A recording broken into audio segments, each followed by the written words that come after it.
Hello, good evening.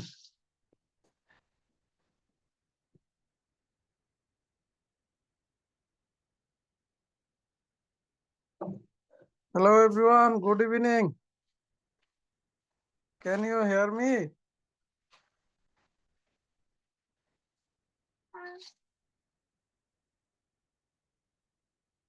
Am I audible?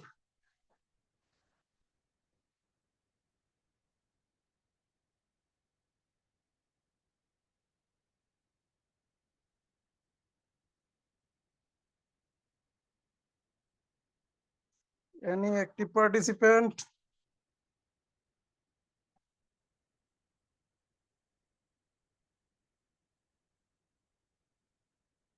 Hafiz, Ramjoy,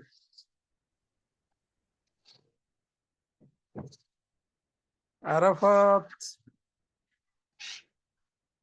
Khairul Alam. Yes, sir. I'm audible, right? Yes, sir. Okay. So number of participants just 7. Will it increase or remain same? Sir, maybe increase.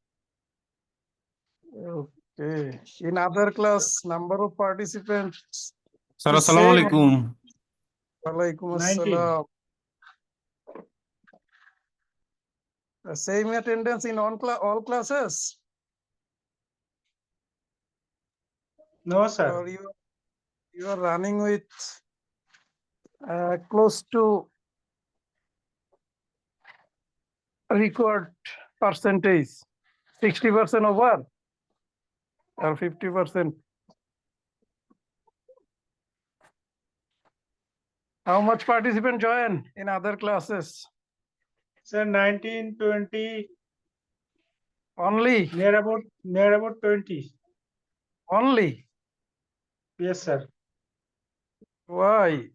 It's so poor participation. As per schedule, your class will be ended by 20th February, right? Yes, sir. So most of you completed at least 60% of record percentage. Maybe that's why number of participant is getting poor day by day. Yes, sir. However, we can wait 5 minutes more so that minimum participation maybe join. So all of Okay, you sir. already registered for exam. Yes, sir. Okay. So wait for 5 minutes. I will start at 7:15, inshallah. Okay, sir.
Hello. So in our last class, we was supposed to complete this worked example. We completed, and today we will start from this worked example, same as last worked example actually. Here we also try to distribute the cost as per fair basis. Can you hear me? Am I audible to all? Yes, sir. Okay. So in my last class, how many participant was present as today from today's participant? Anybody?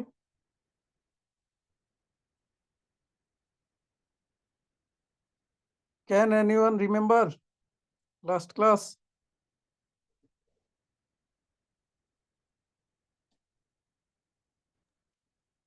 Sir, 19. Class 19. Number of participant. Anyone available today who attended last class? My last class.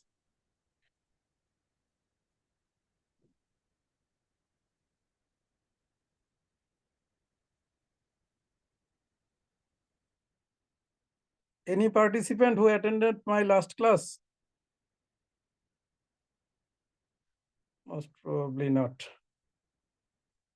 So last class, we discussed about inventory valuation under different methods like first in, first out, last in, first out, weighted average method, periodic weighted average method, or periodic average method.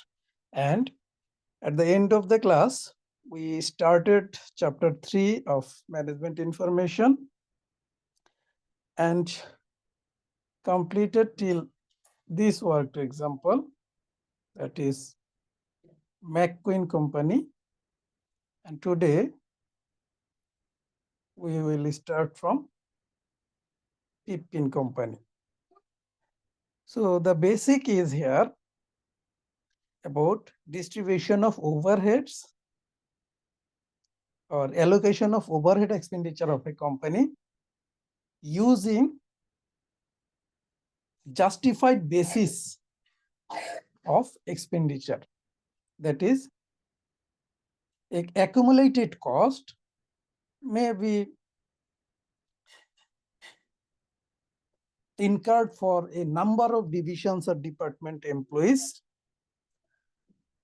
So when we calculate or when we try to ascertain the cost of the department, then we need to then we need to find out the specific cost incurred by a specific department.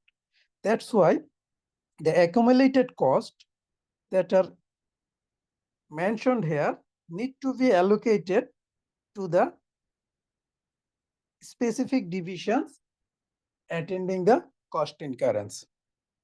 And the basis of cost allocation is also have to be incurred in a justified way.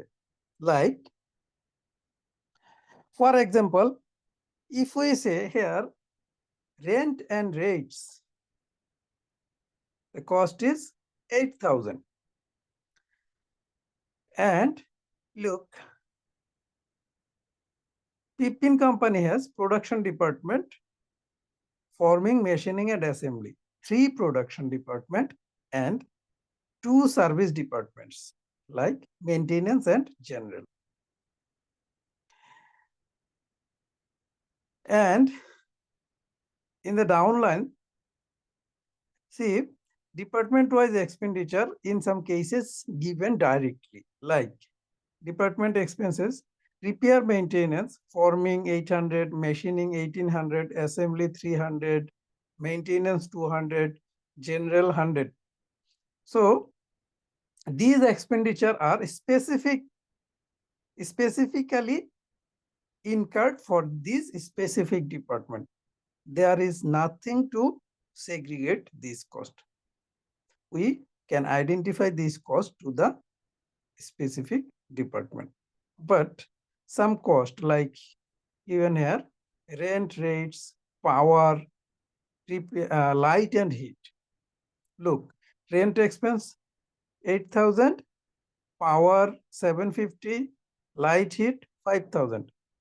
These are accumulated cost of the company, and we have to distribute this accumulated cost among the divisions joining in the cost. So in this math, we have 5 divisions, 3 production division and 2 service divisions.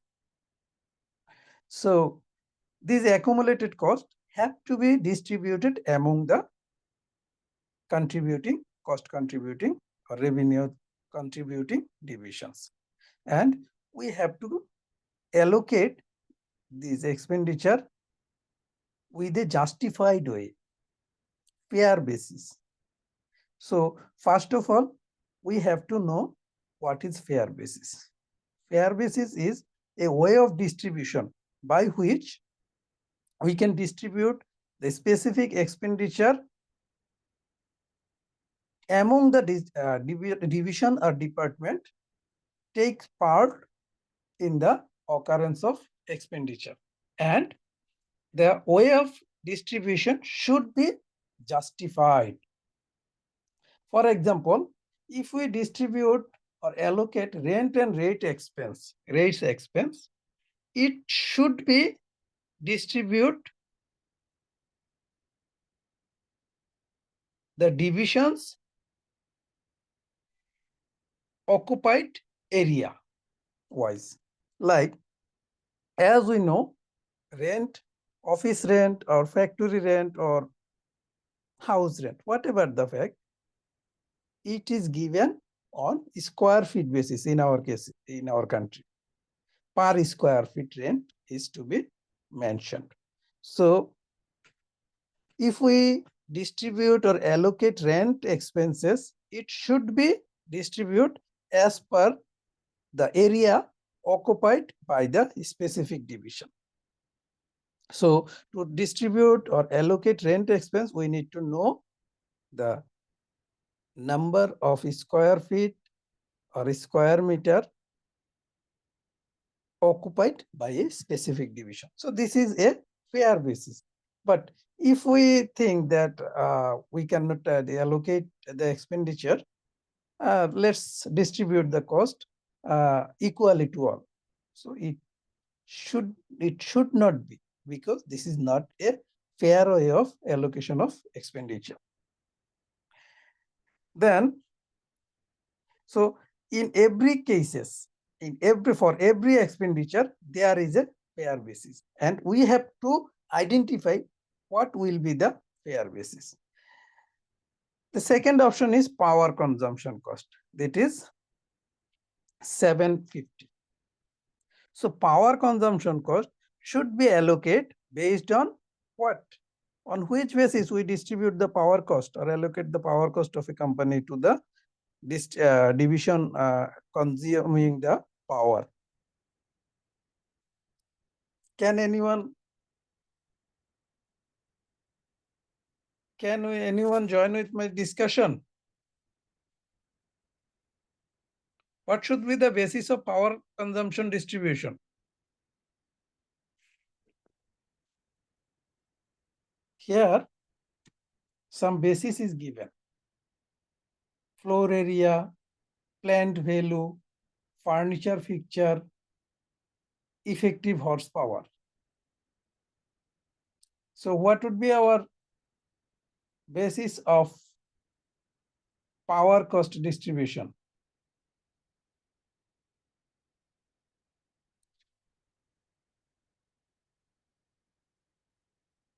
Which cost? Which basis we may use to distribute power consumption cost? Please participate with me. It will be attractive class. Without your participation, from one-sided class will be boring for you all. So try to participate.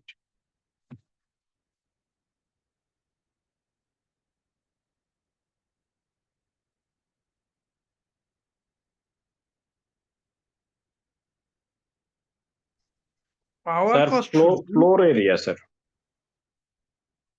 right, but power cost, power had a unit of uses, right? So we have some options to distribute the cost, like here given 4 bases actually: floor area, plant value, fixture and fittings, and effective horsepower. As we know, power consumption should be distributed as per unit of powers or horsepower used by the division. So here we have effective horsepower used by each and every division. So we have to distribute power cost consumption as per effective horsepower. Then light and heat. Light and heat, look, it also the justice or fair basis may come to my mind, how I will distribute light and heating cost. So the number of or the number of area or light should be used or heating should be required to the area the division occupied, based on the area those are specific division occupied. So heat and light should be distributed as per floor area, and other repair maintenance cost and department expenses already given specifically 3,200 already distributed to the division. So we need nothing to do, just for calculation we will put the value beside the divisions. Here another cost, depreciation. Depreciation given 10,000. So the basis of the allocation of depreciation expense should be plant depreciation 10,000, furniture fixture 250. So depreciation of plant should be distributed on the basis of what?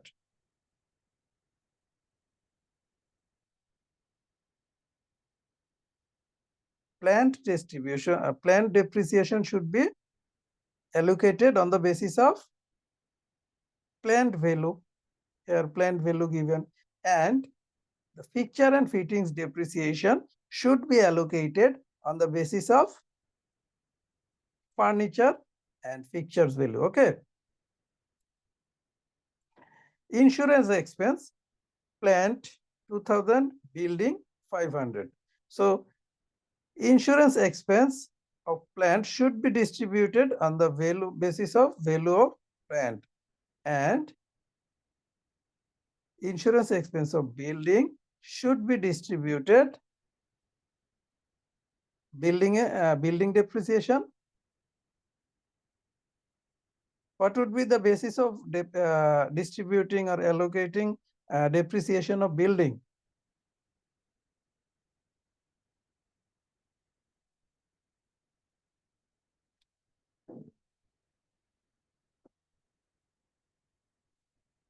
Please give feedback.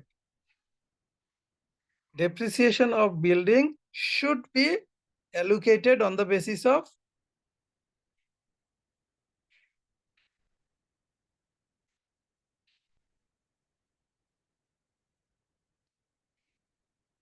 is anyone active, or you cannot understanding my speeches?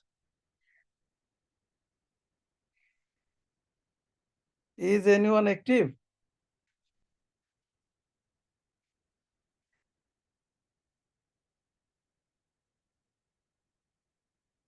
Abirohi Chaudhary.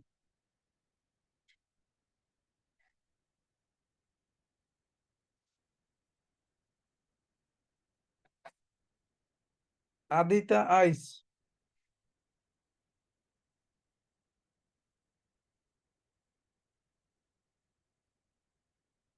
Aisha Akhtar. G sir, আমি শুনতেছি। Yes, sir, Uh, শোনা So can you please participate with me?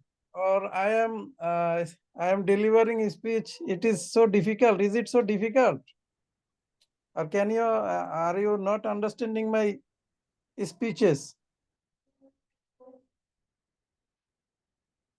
Please give me feedback. Then I can come with a more easiest way. Can you understand? We are discussing about allocation of expenditure on the basis of some given point or fair basis. So we have to, in this chapter, we are mid of this chapter. In this chapter, we are distributing or allocating the expenditure incurred in an organization through its or among its division. So we have to identify the cost of each division.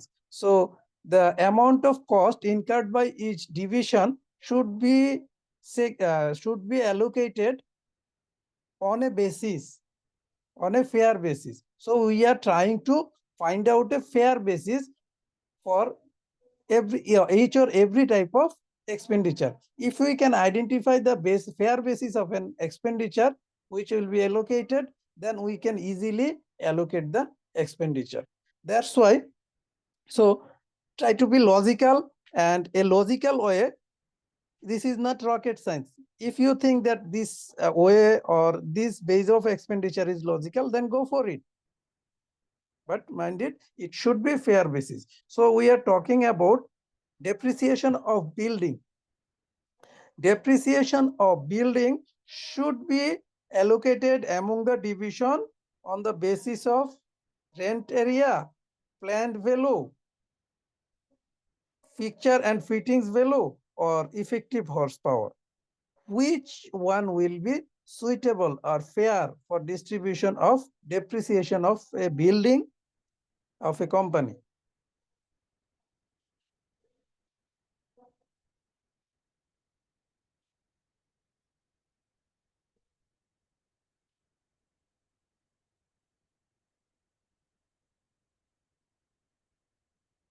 Sir এটা floor area হবে sir. Excellent. It will be floor area.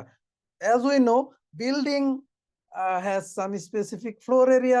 So if we distribute building expenditure as per floor area, it will be more justified. I'm expecting this from you guys. Thank you. Then indirect expenditure, indirect labor cost already distributed. So let's distribute the expenditure among the divisions. So now we have to calculate. As we already identified, rent and rates will be distributed as per floor area, and we have rent expense 8,000. So what will be the rent expense of forming division, then machining division, assembly division, maintenance, and general divisions? So we know total rent expenditure is 8,000 and floor area is 10,000 meter.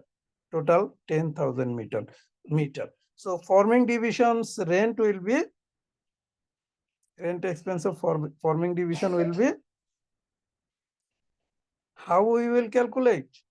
Rent expenditure 8,000 divided by total area, floor area. Total floor area is 10,000 meter. So 8,000 divided by 10,000, it's 0.8. So forming division will get the rent expense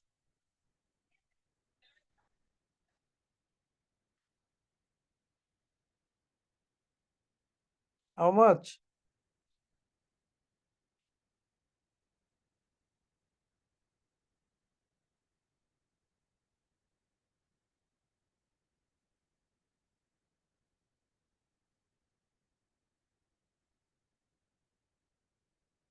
How much rent have to paid by forming division?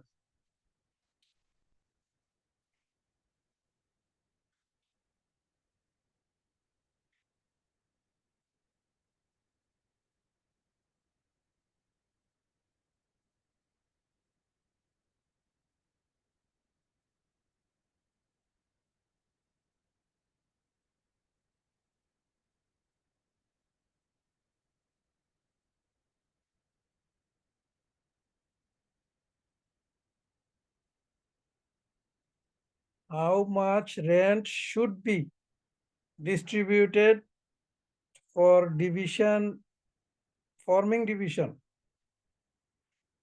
Total rent expenditure is 8,000 and total floor area is 10,000. So per meter floor area rent is 0.8, 0.8. So forming division holding 2,000 square meter. So 2,000 into 0.8. The number will be, or the amount will be 0.8 into 2,000 equals to how much? Sir, 1600, sir. Right, 1,600. Then machining division.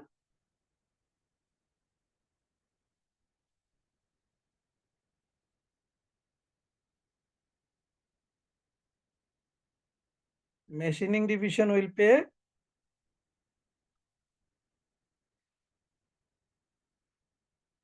Sir, 3,200. right. Then assembly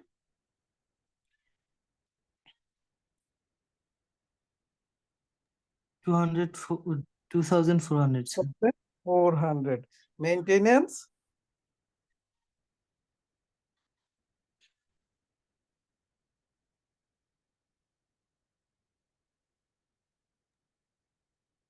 400, sir. 400. Right, excellent. And general division also same. In 400. this way, we'll distribute power expenditure. Power expenditure is 750. So we will distribute power expenditure on the basis of 50 horsepower, sir. 50 horsepower. So forming division will get the expenditure 750 divided by 750 is our power expenditure and total horsepower unit is 150. So forming division's power expenditure would be 750 divided by 150.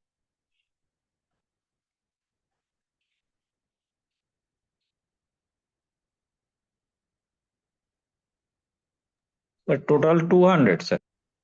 200. Excellent. Then machining division.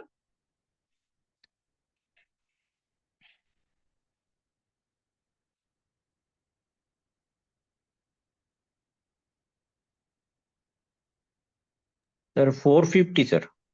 450. Then assembly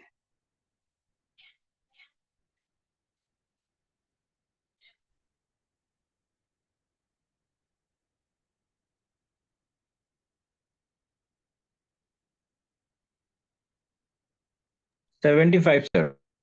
75 and maintenance will get 25. 25.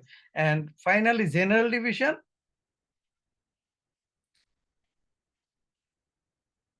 General division will get 0. nothing Zero. because general division has no power consumption as per given scenario.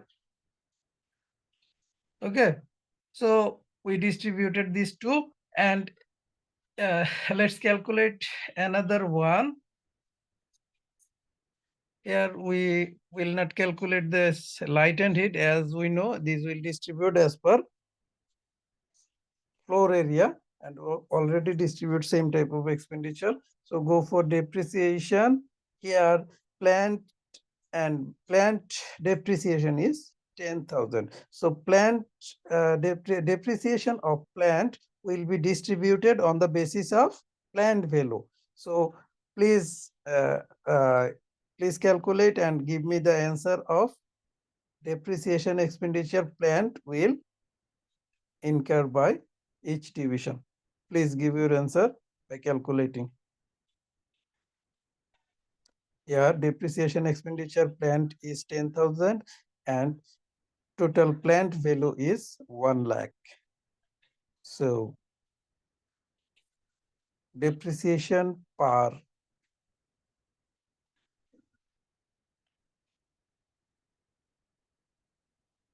depreciation for forming division is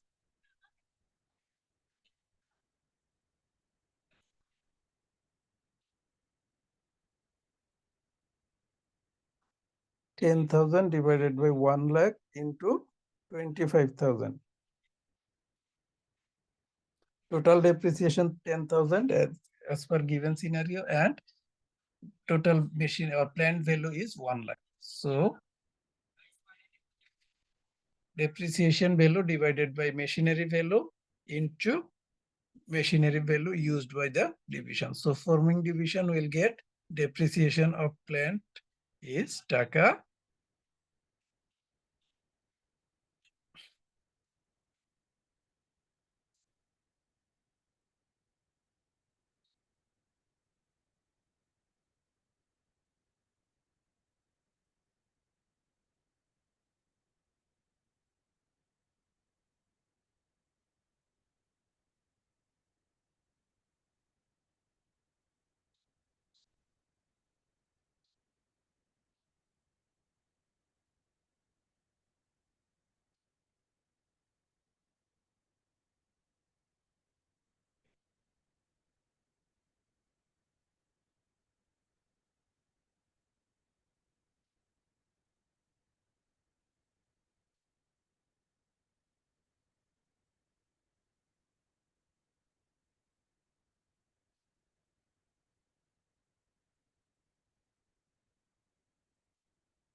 depreciation expense of forming division is how much?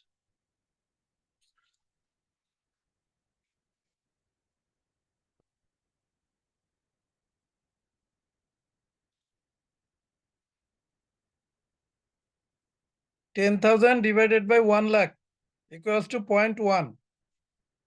So forming division plant value is 25,000. So 25,000 into 0.1 So is 2,500. 2,500. Then machining division Machine 6,000. 6,000. Assembly division 750, sir. 750. Maintenance also 750. And general division will get nothing, right? Yes, sir. And another one left, that is insurance expense, plant and building. We already get the value of we already distributed plant value. So calculate the buildings insurance amount. So building insurance should be, as you said, the basis of building insurance expense allocation will be floor area. So here building insurance expense is 500 and we have floor area 10,000. So per square meter would be 500 divided by 10,000. It's 0.05 paisa. So the insurance expense of forming division would be 0.5 into 2,000. 0.05 into 2,000. That is 100, sir. 100. For machining, Sir, it's 200, right? yes, sir. Then assembly, it's 150. 150 and maintenance and general will get taka 25 and 25, right? Yes, sir. So this was our distribution. Let's check here. Directly allocated overheads already distributed as per given allocation. We distributed rents. See here, second column, basis is mentioned in note 1, 2, 3, 4.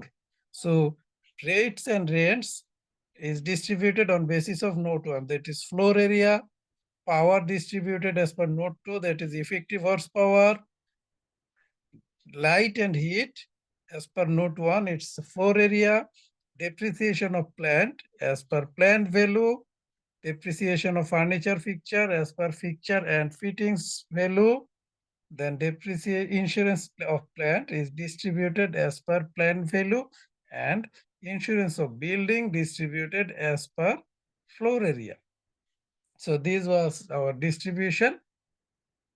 Forming division's total cost is 11,250.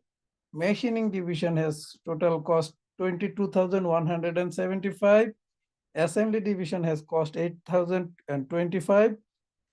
Maintenance division has cost 6,750, and general division has 4,300. Total cost is 52,500. Here we allocated total cost 52,500. Now, as we know, as per our earlier class, we already discussed, we are discussing about allocation of overhead expenditure.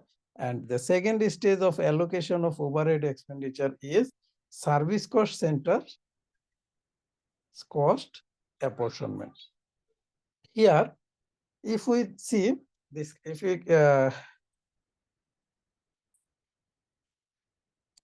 if we see this example, the Pippin company is a production, it has 3 production department and 2 service division. The name of service divisions are, or departments are, maintenance and general, and production department names are forming, machining, and assembling. At the end of the period, or end of all cost incurrence, we have to, in second stage, we have to allocate or reapportionment the service division cost among the cost of production division, or over the cost of production. That is, we have to distribute the cost of service division over the production, or to the production division. So that, why this we should do this? We have to do this because, as we know, it's an easy concept. As we know, the production division or revenue center can earn revenue for the company, but service divisions not basically focused on revenue earning. So if we not apportion, or if we remain the cost of service center unallocated, at the end of the period or end of the day, we may become unable to recover the cost incurred by service division, and that may create loss for the company. So to recover the cost of service centers, we have to reapportion the cost of service center among the production division. If there is one production division, we have to distribute all service cost center to this one. And if we have number of production division, we have to distribute the cost of service centers among the productions division on fair basis. This we also have to exercise here, fair basis. So the second stage of overhead apportionment concerns the treatment of service cost center. For example, a factory is divided into several production departments and also a number of service departments, but only the production department are directly involved in manufacture of the units. In order to avail to the to add production overhead to unit cost, it is necessary to have all the overhead charged to the production department. The next stage in absorption costing, therefore, to apportion the cost of service cost center to the production cost center. So we have to distribute the service cost center to the production cost center. Service cost center example is here: stores, maintenance, producing, production planning. And stores expenditure should be allocated or apportionment as per number of material requisition. Maintenance expense should be reapportionment on the basis of hours of maintenance work done for each cost center. and production joining direct labor hour worked in each production.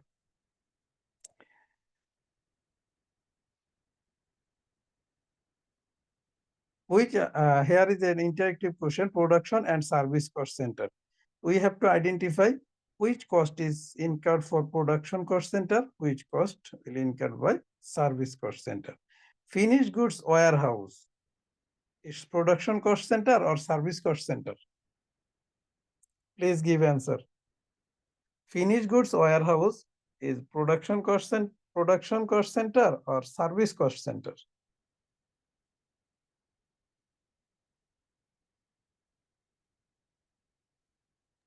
So service cost. Service cost center. Then canteen, The service. someone saying finished goods warehouse is production cost center. Okay. The machining department, The production. Production, sir. machining department two type: office, assembly. So office's machining department is Service. service, and assembly department Production. production. Here one answer came is contradictory, that is finished goods warehouse cost is production cost center or service center. Two answers come from two: finished goods warehouse production cost center or service cost center. Can you please tell me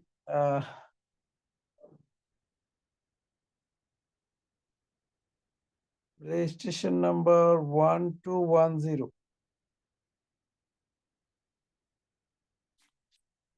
Can you please tell me the answer in your favor? So you have mic problem. Please explain why finished goods warehouse would be production cost center. Why not service cost center?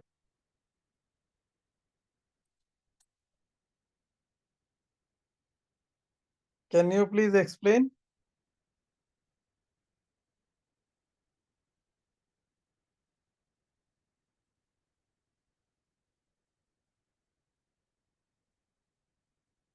And one of our student or participant saying that it's service cost center. Why? Can you please explain?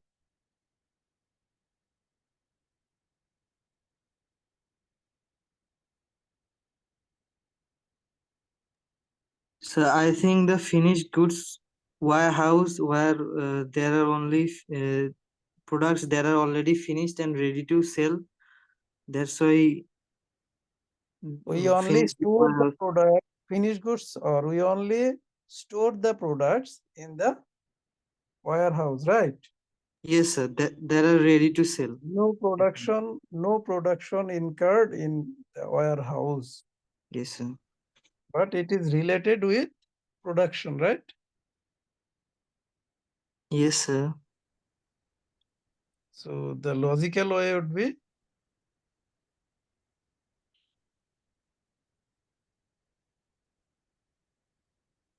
Um,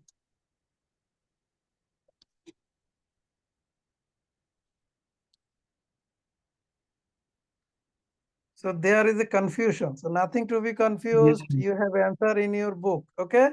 Let's check it and become confusion free. There is an explanation for also.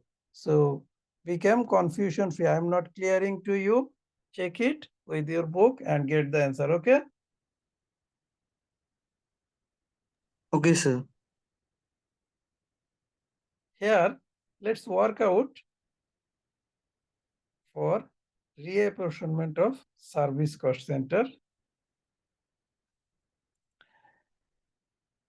JPE Limited is divided into 5 departments that are all cost center.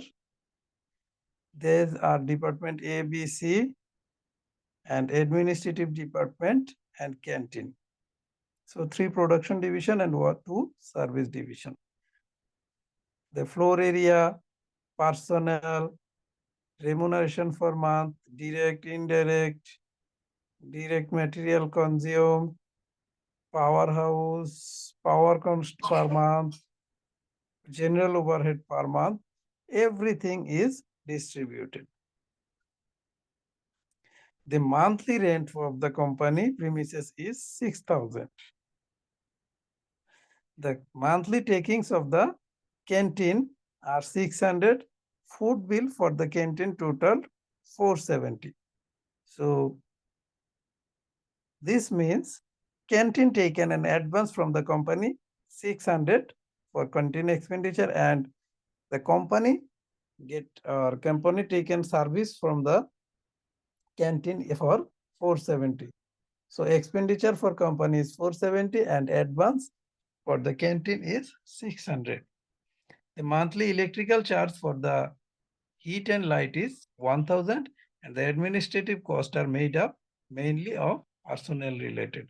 So administrative costs are personnel related, that is employee related. So we the maximum cost are already allocated. We have to allocate only the rent expense, canteen expense, and electricity charges. Then we have to go for a reapportionment, that is apportionment of service cost center.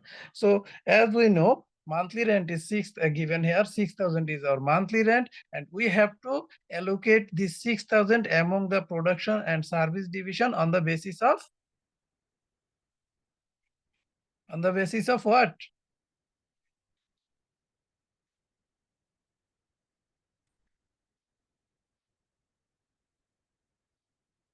Service division, rent expense, we should distribute or allocate rent expense on the basis of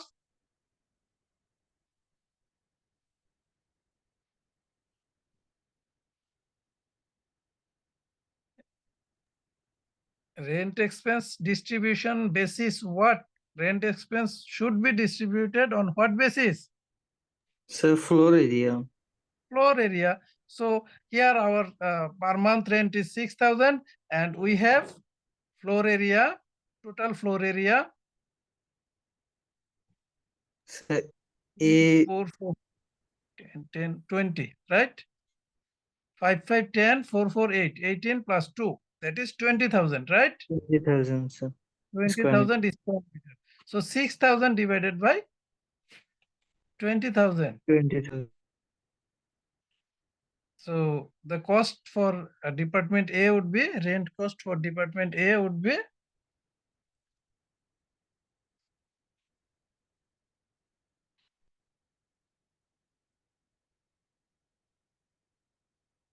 six divided by 20, that is 0.3, right? Yes, sir. 0.3 into 5,000. Is it? It's 1,500. Yes, Then sir. B also 1,500, C 1,200, canteen 1,200, and admin 600, right? 600, sir. Yes. Right. Then monthly takings of a canteen is 600. Food bill for the canteen total 470. So canteen cost is 1,700, sir. no 600 is advance. This is not cost. It should not be allocated. Okay. Okay, okay, We sir. only have to allocate 470, sir. 470. And canteen cost is 470. 470, And sir. 470. Should we distribute to other division canteen expense? Do we need to distribute canteen expense to other division right now? No, sir. No, as we know, this is only for canteen, right? Canteen Canteen, division yes, is there. And 6,000 is advance. See the example here, solution. 600 is advance. It is negative figure minus, and we our bill is 470. So total 470. canteen cost out of total canteen cost, 6,600 advance will be adjusted. Okay. Yes, sir. If you sum this all, we'll get the canteen expense. Then come to the point of electricity charge. For this month is 1,000, and it should be allocated a reapportionment and on the basis of Floor area.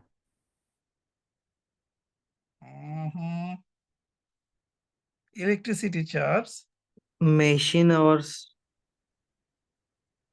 power cost per month, sir, I think. power cost per month already given. We have to find out the basis.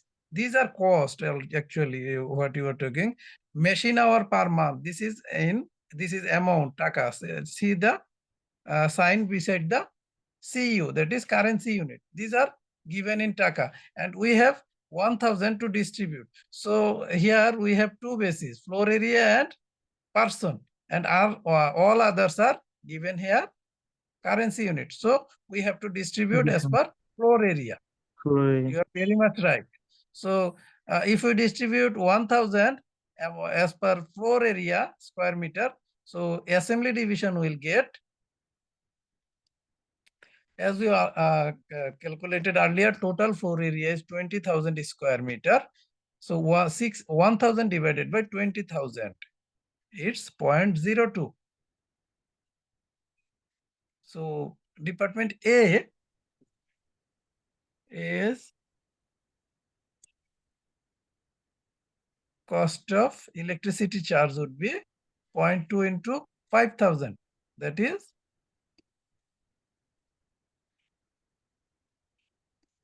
1,000. Point. 1,000. Yes, sir. And department B 1,000. C and canteen equals 800, 800, right? Yes, sir. 1,000. No. Yeah. Total I cost think. is 1,000. Here, total cost 1,000. Yes, sir. Yes, It's that's what. 0.02. So 0.02 means 5,000 into 0.02. It's 100. Yes, sir. No calculation. I think we have to do it through calculator. 1,000 divided by 20,000. 1 divided by 20. 0.05. 0.05 exactly. So 5,000 into 0.05, that is 250. B 250, Yes. C 200, right? Yes, sir. Canteen 200 and admin 100. Okay. So our calculation, primary allocation is complete. Let's check it.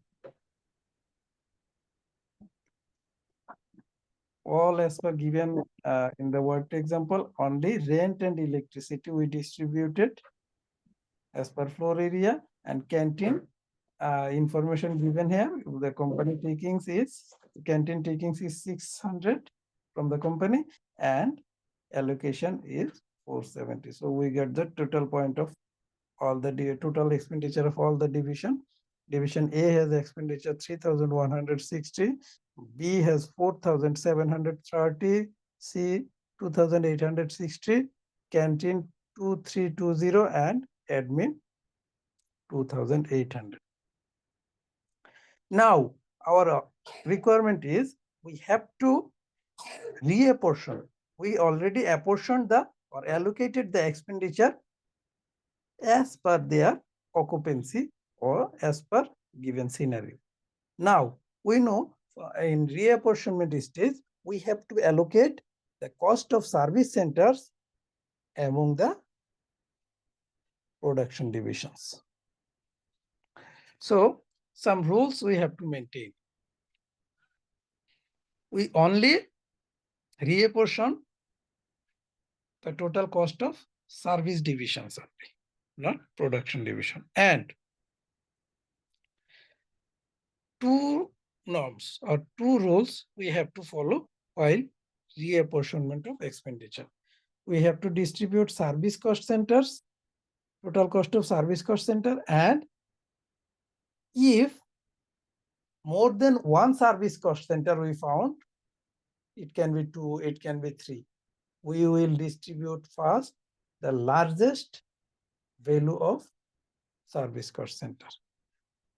The value, the total cost of service center, whichever is higher, we will distribute this one first, then second, then third. Okay. And we will distribute the cost of service center among the residual division or remaining division. So if we have 2 service division, we will distribute first the highest cost bearing service division, and cost would be allocated remaining 4 division. That is 3 production division and 1 service division.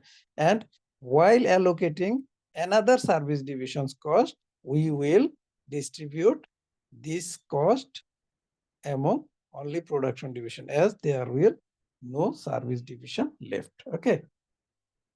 So let's check reapportionment. Reapportion the service center cost. The next step is to apportion the cost of the service cost center to the production cost center. The method illustrated here is as follows. The first apportionment is the service cost center with the largest cost. As I said earlier, these costs are shared between all other cost centers, and this cost will be shared between all other cost centers except the allocating divisions. So these will remaining divisions, including the other service cost center on fair basis. Here also the basis would be fair. The cost of second service cost center, if there is third, we will do the same with the third one. The cost of second service cost center, which will now be include some of first cost centers cost, are apportioned between the production cost center on fair basis. So distribution basis would be fair basis. So first we will distribute higher cost bearing service cost centers cost among the remaining remaining production division, including remaining service division. So let's check. Here we already seen that the total cost of division, overhead cost of division A, B, C, canteen and admin already given. Now we will distribute service cost center among the production cost centers. So the highest cost bearing service center is highest cost bearing service center. Which one is highest cost bearing service center on the given scenario? Someone not seeing my screen. You can you are seeing my screen, or I No, have to sir. share again? You are not seeing the screen. No, sir. We can see the screen, sir. Is it okay? I am sharing again. Don't worry. Okay, sir. Give me sound that you are not seeing my screen. Okay.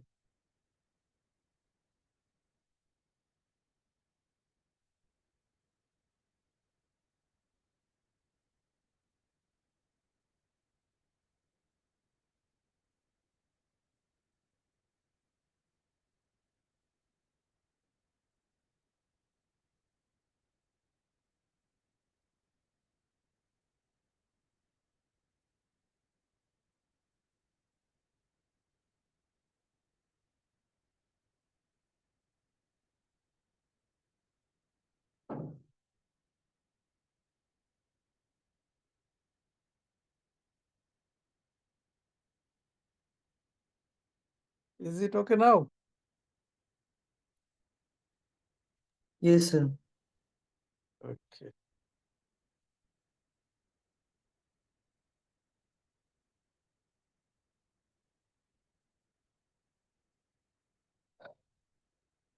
So just we brought the cost, total cost, 3,160, B 4730, C 2860, canteen 2320, and admin 2800. So first of all, we have to distribute highest cost bearing service cost center. So highest cost bearing service center name is,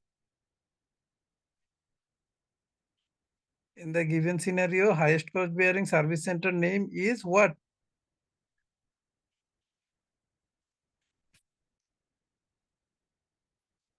Sir, B.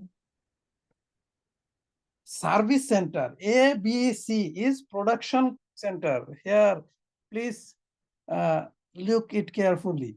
JPE Limited is divided into 5 departments that are also cost center. These are department A, B, C, though which cost units physically pass, and an administrative and department canteen. These are service division only. Okay, ABC is cost center, that is production division, and canteen and admin are service division. Okay, Okay, sir. so we should, or we have to distribute service cost centers only among the production divisions. So service cost centers here is canteen division and admin division. So among these two division, or among the service division, which department cost is higher? Sir, admin. Admin division. So we have to distribute admin division cost first on the basis, on fair basis. So admin division's total cost is 2800. So admin cost allocation basis would be, fair basis of allocation of admin cost would be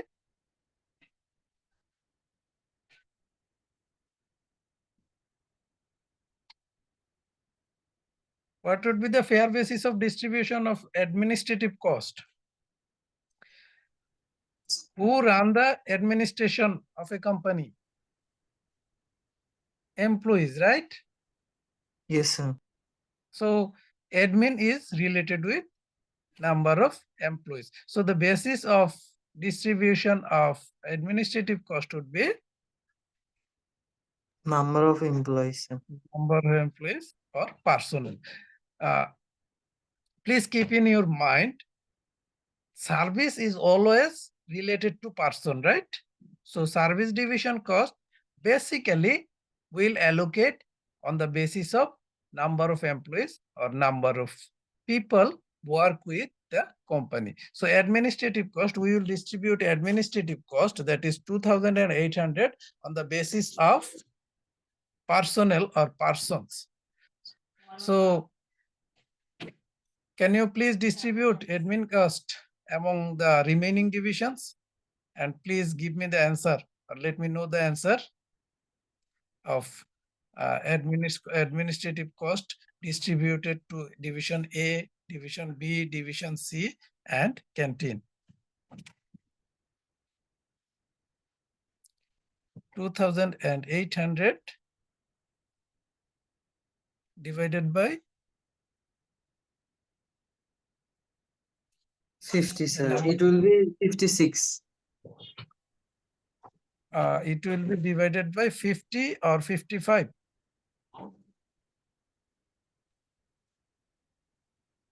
50.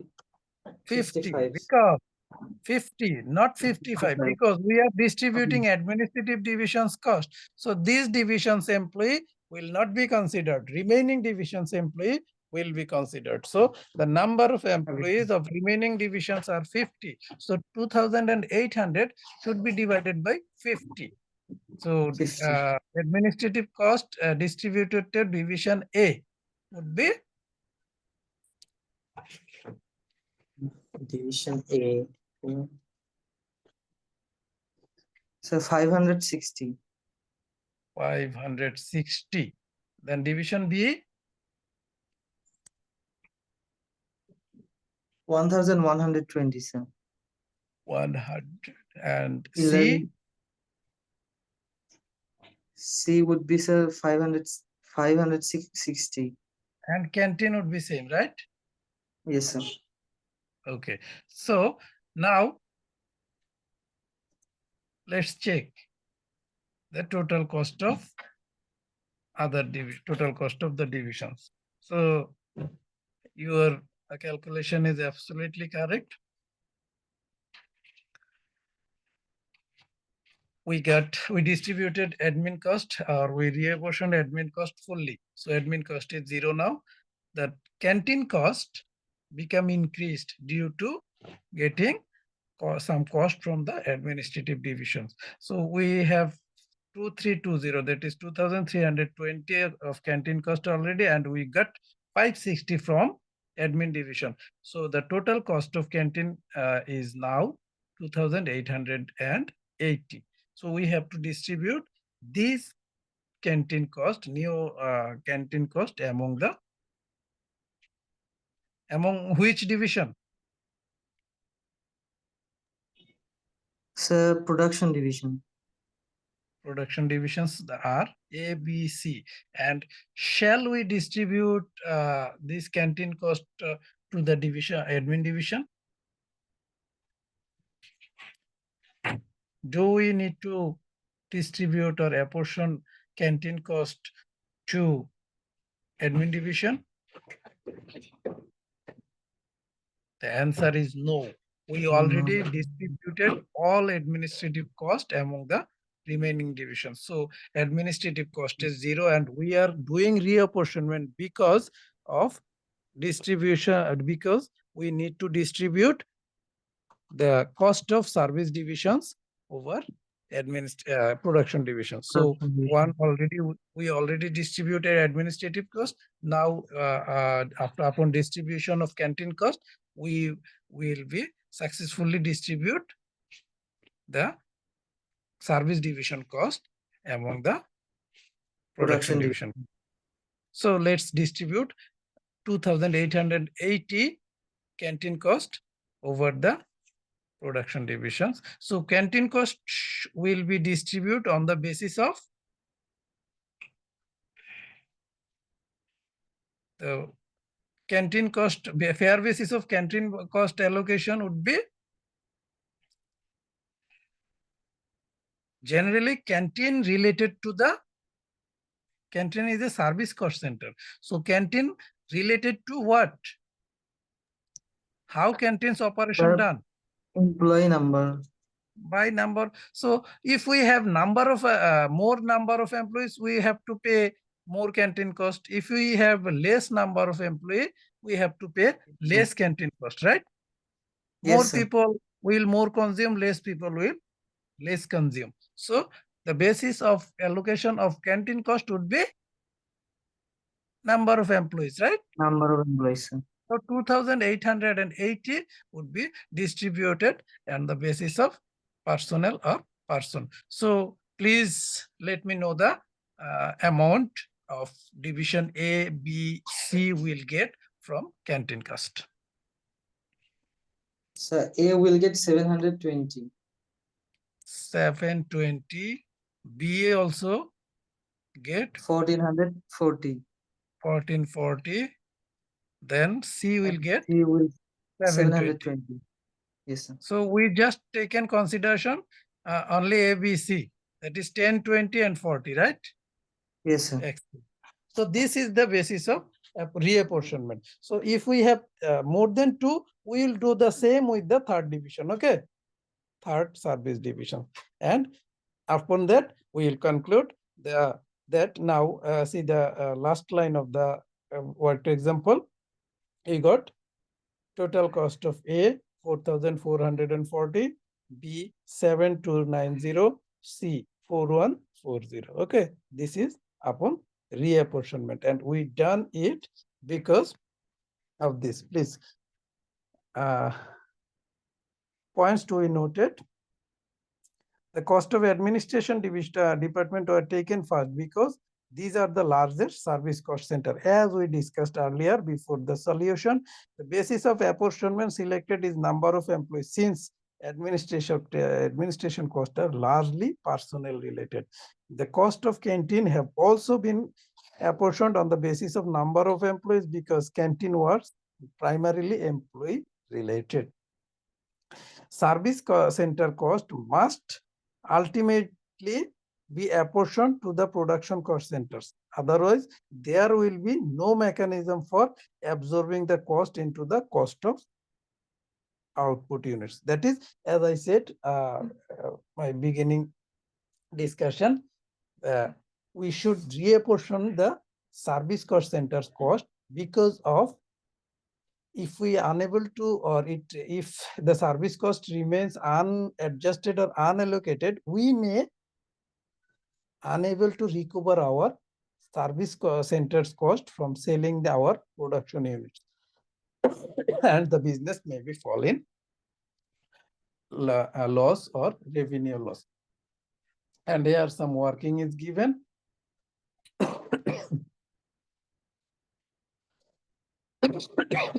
Sorry.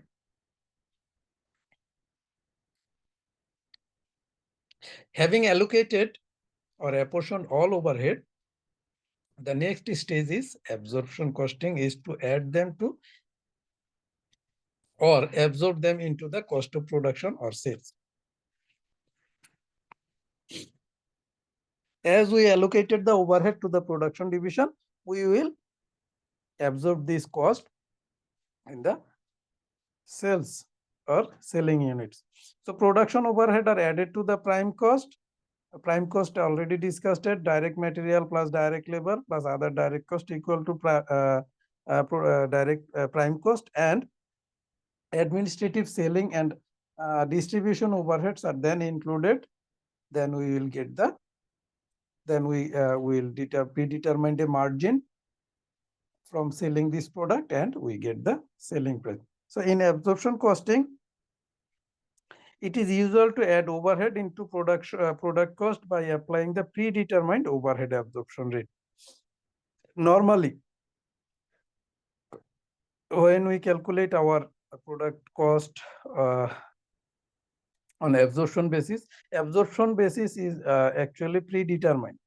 On the basis of historical cost, we determine a cost for the next period. Then we select a we prepare a budget based on it, and we determine the absorption cost. At the end of the period, we match or we calculate the variance, what we absorbed and what actually the expenses incurred. Then we get the variance and the actual result, and on the basis of that, we prepared the next year's budget.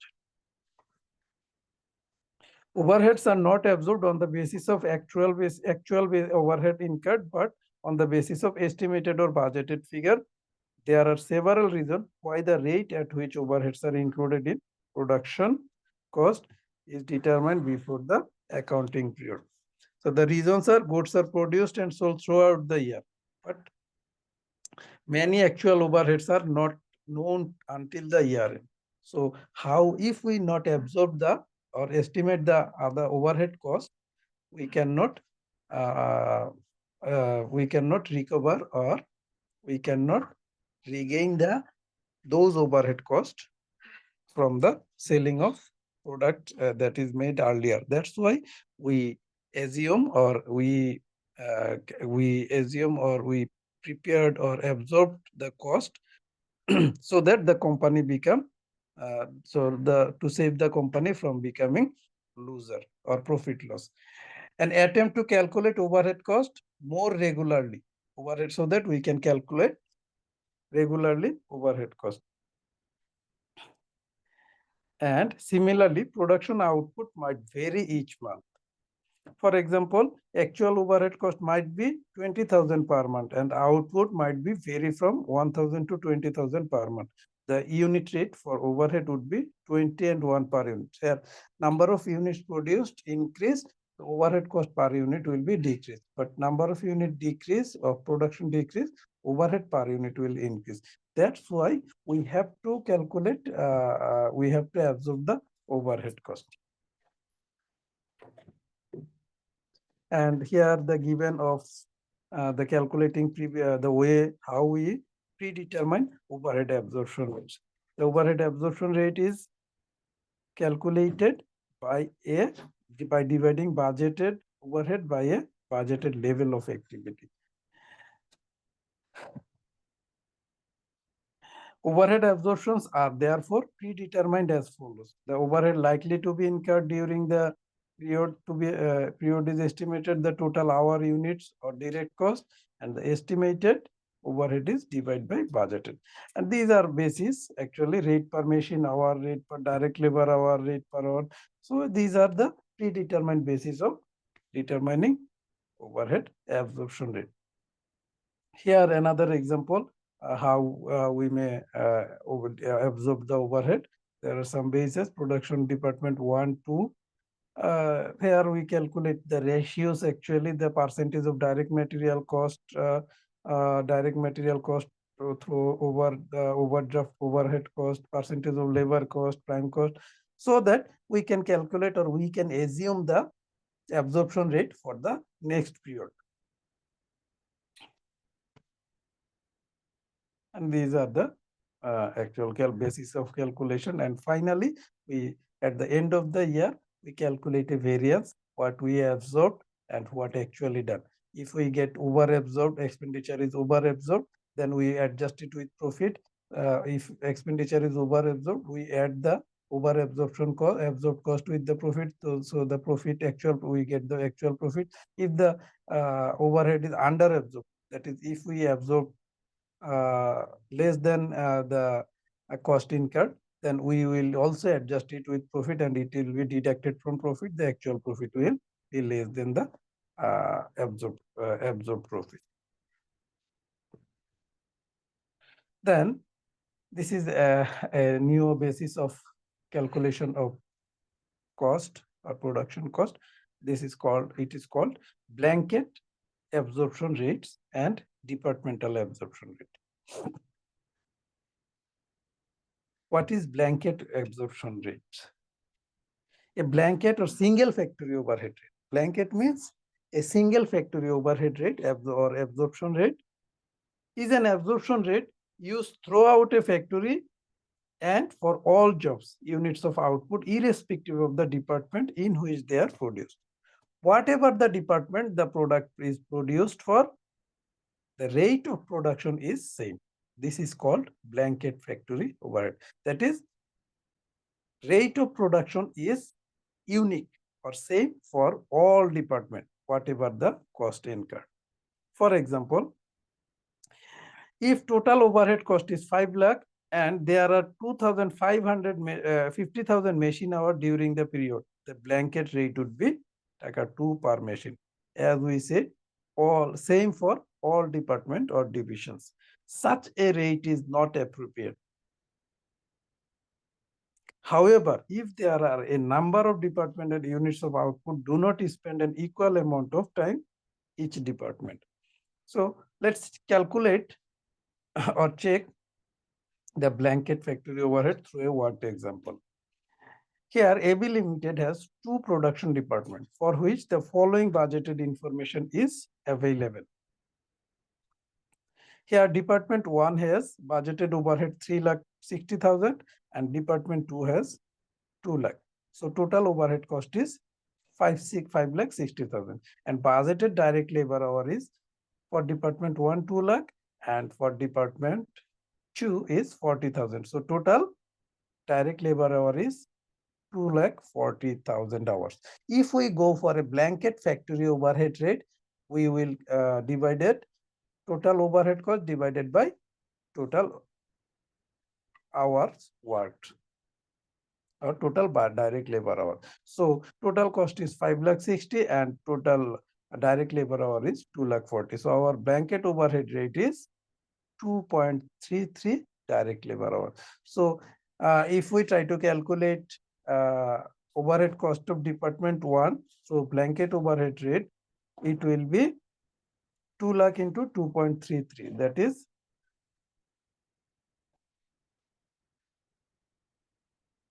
how much?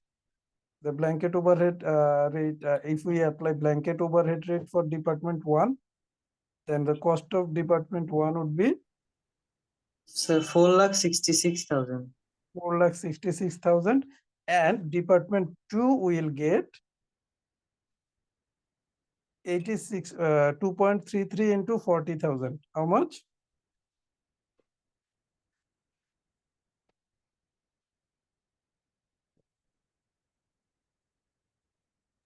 So 93,200. 93,000 total 5,60,000. This is blanket overhead rate. But if we calculate separate overhead rate, we will get cost per unit would be for department A would be 3,60,000 divided by 2 lakh 120. 1.80 and department 2 lakh divided by 40,000 we will get 5 per direct labor hour. Here see the gap.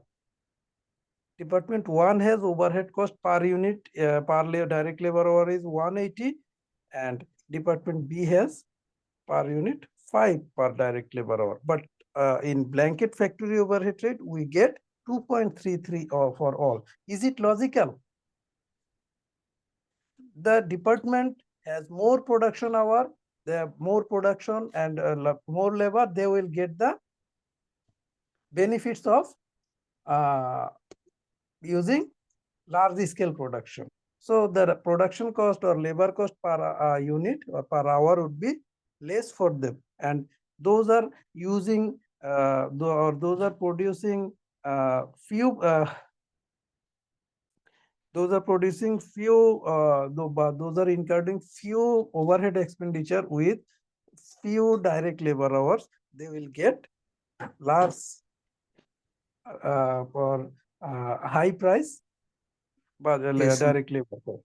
So here the gap of department 1 and 2 is huge, 5 and 1.8.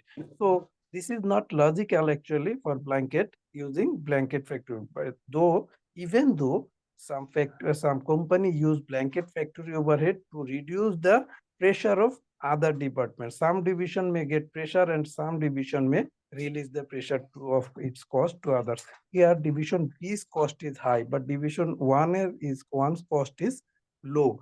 But but overall the company has same expenditure. How whatever the calculation base is, the company has same expenditure. But if we calculate through blanket overhead, department B or department 2 will get some relief from high cost, but department A has some burden of cost, right? So the burden distributed to other department. That's why some institute or company use blanket factory overhead. So department 2 has higher overhead cost per hour work department 1 than department. Now let us consider two separate products. So product A has prime cost 100, takes 30 hours in department, and department 2 and does not involve any work in department 1. So product A, prime cost 100 and it takes 30 hours of department 2 and does not involve any work in department 1. And product B has prime cost 100, same prime cost, and take 28 hours in department 1 and take 2 hours in department. So we have to calculate a single factory rate for overhead recovery and separate departmental rate for overhead recovery.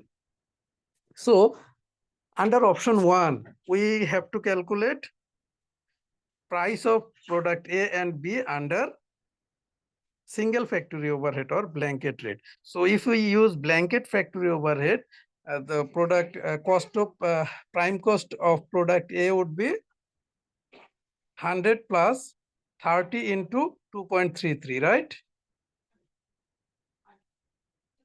Yes, sir. So 30 into 2.33 equal to 1.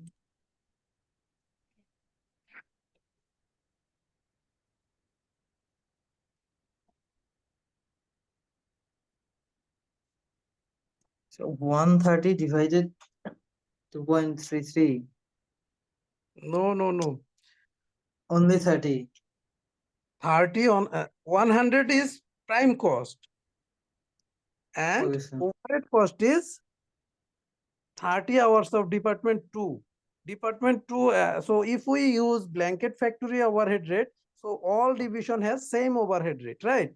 So in Yes, sir. blanket factory overhead rate, we found rate of overhead per hour is 2.33. 2.33. So number of hours used into 2.33. So 100 plus 30 into 2.33 as product A not using department 1.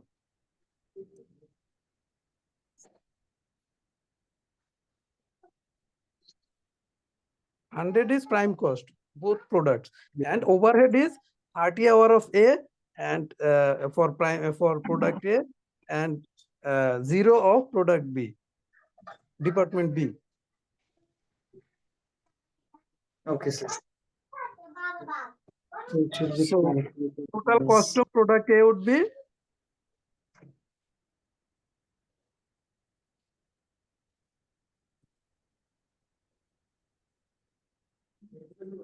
30 divided 2.33. 100 plus 30 into 2.33 Yes, sir.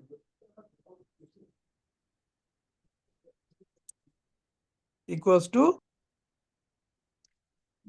It was 2 into 2.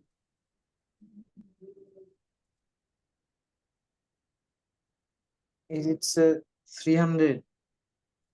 no 30 into 2.33 30 into 2 equal to 60 0.33 into 30, 69 point something, sir. right? So 169 point something.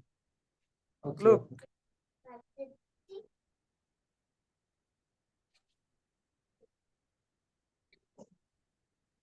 Is it okay? 70 Yes, is sir. 70. 30 into Yes, sir. 2.33 is 70. So product cost of product A is 170 and 100. product B has prime cost 100 and overhead is it takes 28 hours of department 1. So department 1 and 2 hours of department 2. So Yes, sir. in blanket overhead rate, as we know, the overhead rate per hour is 2.33. So 28 plus 2 is 30. So same cost, right? Yes, sir. So 170 total cost of product A and B is 170 under blanket factory overhead rate. But under option 2, we have to calculate the cost under separate rate or separate Separate. departmental overhead rate. So let's calculate it again. Product A has prime cost 100 and overhead 38 cost is 30 hours in department 2. So department 2 cost per hour is, as we calculated earlier, the cost of department 2 per hour, labor cost of department 2 per hour is 5. 5. 5. Yes, sir. So please calculate the overhead cost of product A.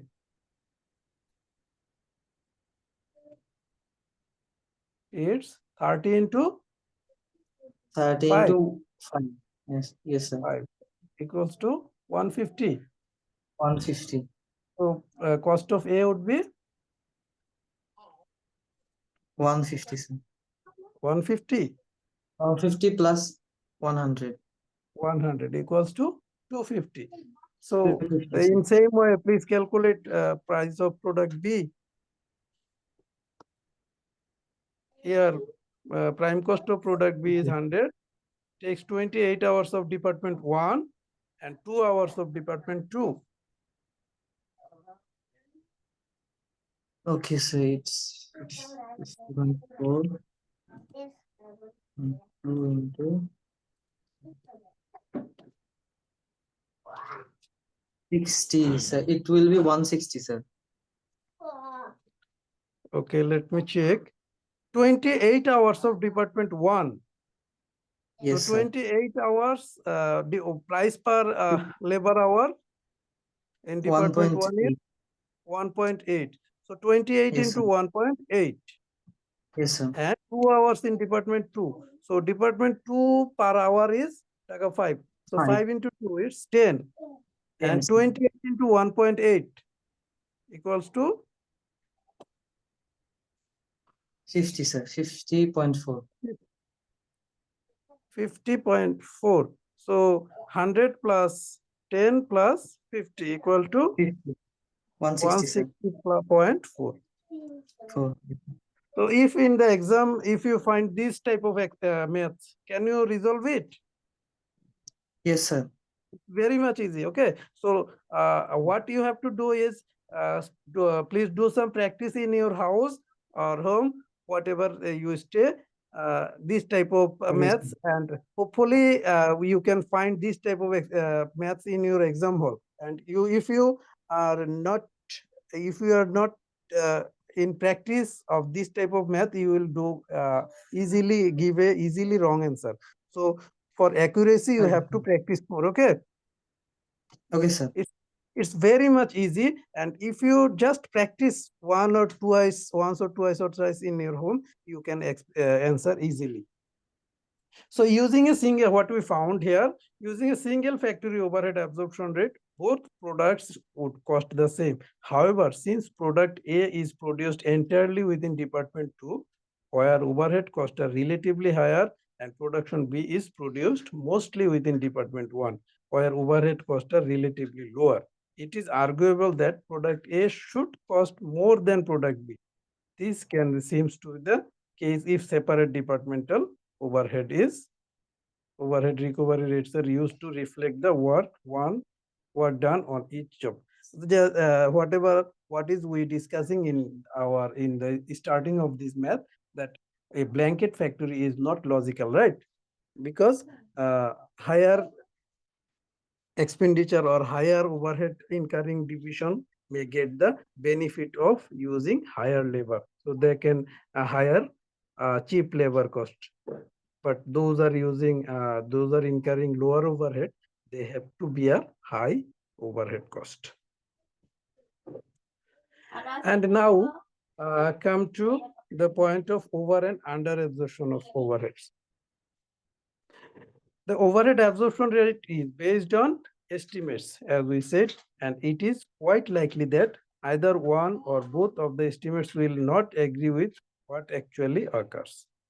So over absorption means that overhead charged to the cost of production are greater than the overhead actually incurred.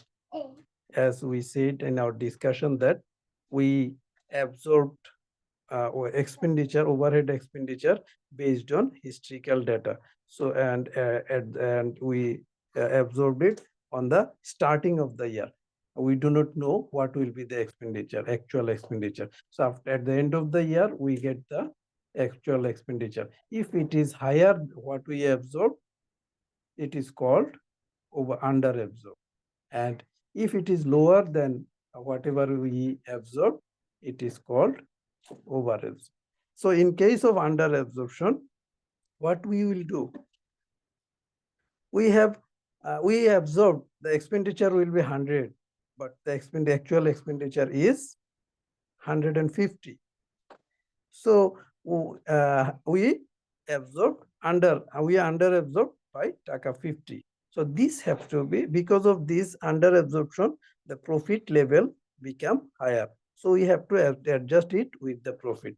So we have to give adjustment, that is we have to deduct taka 50 from the profit, then we will get the actual profit. Vice versa, if we absorb higher expenditure, then it is occurred, then our profit will be less than actual profit. Say, if we absorb overhead expenditure is 150, but actual overhead is 100. So we absorb 50 taka higher what we actually incurred. So we have to add this over absorbed expenditure with the profit, then we will get the actual expenditure. So let us check the work example. Suppose that the budgeted production overhead in a production department is taka 80,000. So we budgeted taka 80,000.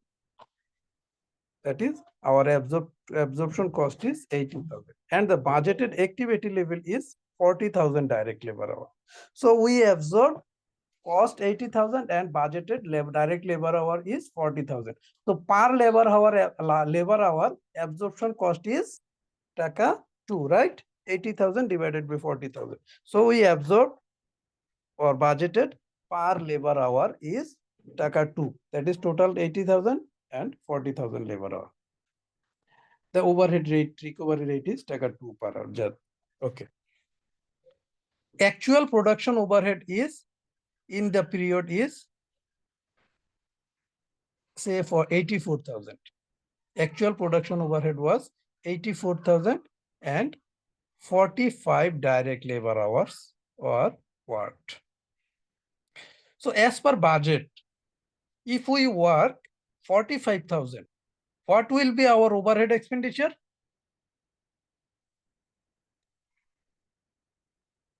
Our budgeted overhead rate was taka 2 per hour, right? Yes, sir. Yes, sir. So actual is 45,000. So what will be our absorbed rate? Total overhead cost absorbed as per our budget? 90,000. 90,000.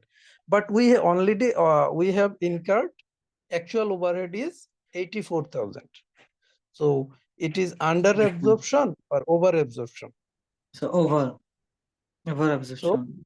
So as our absorption rate is taka 2 for 45,000, it is 90,000. We already absorbed 90,000, but we actually incurred 84,000. So taka 6,000 is over absorbed, right? Yes, sir. So because of over absorption of overhead, our profit is increased or decreased than actual? The decrease. Decreased. So we have to add this over absorption cost with our actual profit. Okay. Yes, sir. 6,000 we have to add taka 6,000 with our profit. Then we will get the actual expenditure. If it is and if we calculate the vice versa, say here 45,000, our absorption cost is 90,000, but the actual cost is say 1 lakh. What will be our result? Over absorbed or under absorbed? Under absorption. How much?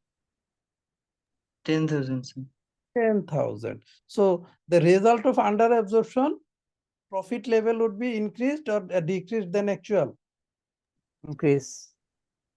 Increase. So we have to Yeah. deduct it from the profit, right? So we have to Yes. deduct 10,000 from the profit. Is it clear? Over and under absorption of overheads? Yes, sir. Okay, very good. So here we have some example. So please check it in your home. This is your home task. Okay, check it and clear. Here at our actual direct labor hour is given, machine hour is given, and actual overhead is given. We have to calculate the profit over absorbed or under absorbed by taka. Okay, Okay, sir.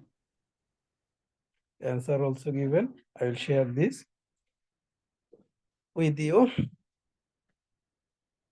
The problem with traditional absorption is basically we do the estimates or absorb the overhead based on estimates. So there is a limitation. Actual expenditure may be higher, may be lower because of some situation where overhead from a relative low proportion of the total cost of business, the authority, nature of overhead apportionment and absorption not be a serious issue. So we have while calculating or while absorbing the overhead, the management responsible try their level best, but sometimes they become successful, or most maximum time become they successful, but there may be it may be negative variance too. So this is not a matter. Whatever the issue, it is under absorbed or over absorbed, we will calculate the actual profit by deducting or adding over or under absorption with the profit. Okay. And there are some other approaches for costing. One of these activity based cost. The activity based cost in short said the ABC. It provides an alternative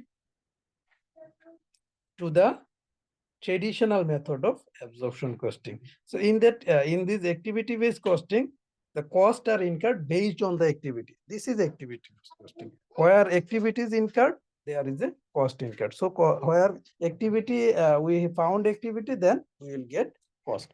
And there is no, if there is no activity, there is no cost. So it's better basis for both cost control and analysis of profitability, as it is related with the activity. And here is the flow chart of activity costing. In activity based costing, we have to follow, we have to determine a cost driver. We know who is driver. For vehicle, the driver is who drives the car. So in cost driver who drives the cost actually. So for the cost, they vary with the production level and short term. So for those costs that vary with the production level in short term, ABC use volume related cost driver. And in long run, where production is not related with volume and it is related with other issues like transaction related cost, then the driver would be the transaction related cost. So for cost that vary with some other activity level, not volume of production, then we use cost transaction cost driver as transaction related cost. So calculating product cost using ABC has followed these 4 steps. First, identify the organization types or nature of business. Then identify the factors. Then identify the cost driver. Here we said for volume related, we use volume, and for other activity we use transaction related. So for this we have to carefully consider or need to know the types of activities, major types of activities the company done. Then we have to determine the cost driver. Then we have to collect the cost associated with each activity and cost control, then charges the cost of activities or product on the basis of their uses or activities. And here activity based costing and traditional activity, if we calculate the cost with traditional costing, you will get it. It's easy way. We are not discussing it.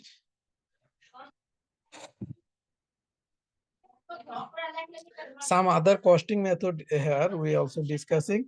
In short, specific order costing, job costing. Specific order costing is basically used for one of product or services to the customer's specific requirement. Those are specifically ordered by the customer. Basically, this order is one of one-time orders. Maybe come again, where each cost unit separately identifiable from all others. One unit's cost is different from other units. As we know, as it is specific, one customer requirement does not match with other customers' requirement. That's why cost of each order is different and quantity, quality of product is different from each other, and the product is unique. The operation of this organization can range from providing plumbing service. For example, we may see several companies' vehicle in the market. For private car, we may go for BMW, we can go for Rolls-Royce, Porsche, Toyota, Hyundai. So the price of product is different from each other. All are vehicle, but one product is different from other, and price of one product is different from others. That's why it is called a specific order costing. If you order a car in BMW, by giving some specification, they will give you the your desired product within a specific period of time, and they will charge for it definitely. This is called specific order.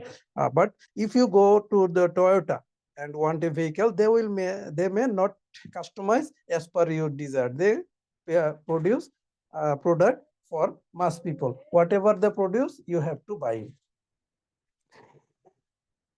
And job costing is basically the appropriate for each separately identifiable cost unit or job is of relatively short duration. Job is related with the short duration, such as the plumbing service in garden bench example. and each job would be allocated separate job number and cost would be accumulated against this number in order to determine the total cost of job. This can be calculated by using LIFO, FIFO method. Direct labor hour charges would be determined, detailed time record kept. Contract costing is also another costing method. Contract costing is definitely relatively for a long duration. As we see, basically, contract costing in our side, so building construction, bridge, roads construction, these are basically the example of contract costing. And each contract would be allocated separate. Each and every contract is separate and recorded separately. It can be also determined, we can record it under FIFO or LIFO method. And batch costing, generally we are seeing in the pharmaceutical industry actually, while using production, the pharmaceutical company use batch production. Say for production of paracetamol tablet, they may produce 1 crore or 10 lakhs or more than tablet in a batch. So each product is separately identifiable and each product has separate quality, quantity, each same quality, quantity and same packaging, everything is same. But unit, we may segregate the units. So each separately identifiable cost unit would be a batch of identical items, and total batch units, production units cost is batch cost, and we can identify the cost of each unit by dividing total number of unit productions.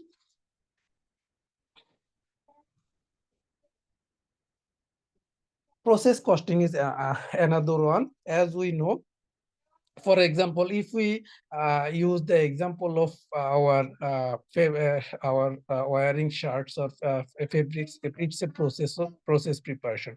As we know, first of all, we know we have to for preparation of fabrics, we need some threads. So threads come from cotton. So first of all, the cotton comes under a process, then we get the thread.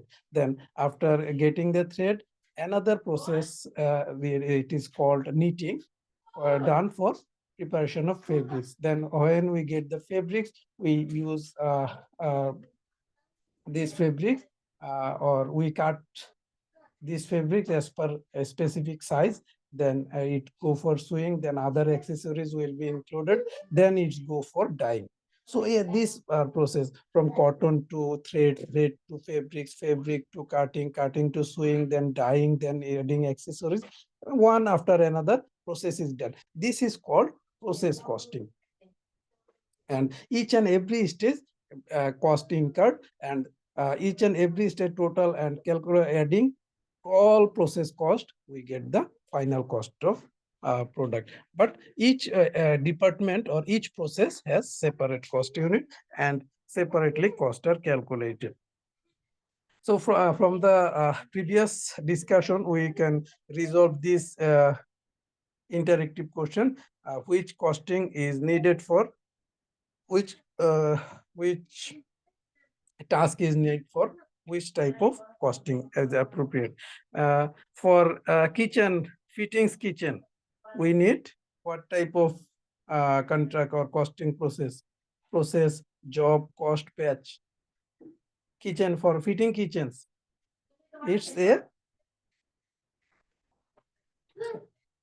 low duration work. So we will go for job costing. For manufacturing components, we definitely will go for process costing. And manufacturing chemical is, of course, chemical is, of course, for Batch of batch costing. Very good. Then building offices, Contracts, sir. contract costing. Excellent.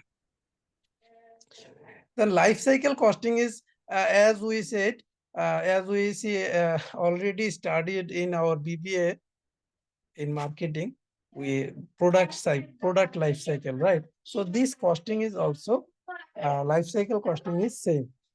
For product life cycle, we have an R&D for development of product. Then after R&D, we go for development of product. After development of product, we go for piloting the product to the market. Once the product is become known to all, if its quality is good, customer will accept the product. The product goes to the growth stage. Then upon growth stage, goes to the maturity. Then after a certain period, its maturity is over, it goes to declining period. And at the end of the period, and after a certain period, end of certain period at mature declining stage, the product have to, and the product will go out from the market. If we see that we have seen once upon a time, we have seen aromatic soap, but now the soap is already gone out of market. Once upon a time, we see it market in RC Cola, but now it is out of market. So upon getting its peak, then it will be decline and become out of market. Is everyone, and if you see the human life cycle, after upon birth, they become grow at the and we at the end of middle stage of life, we know that our growth is over, now it will be declining. So at the end of his lifetime, the people get his final way, then then take farewell from the earth. Then then he will be demolished. He or she will be demolished. So everything has a life cycle. So costing has also a life cycle. That is research and development, training, production, distribution, marketing, and retirement disposal cost. So these are the stage of life cycle costing.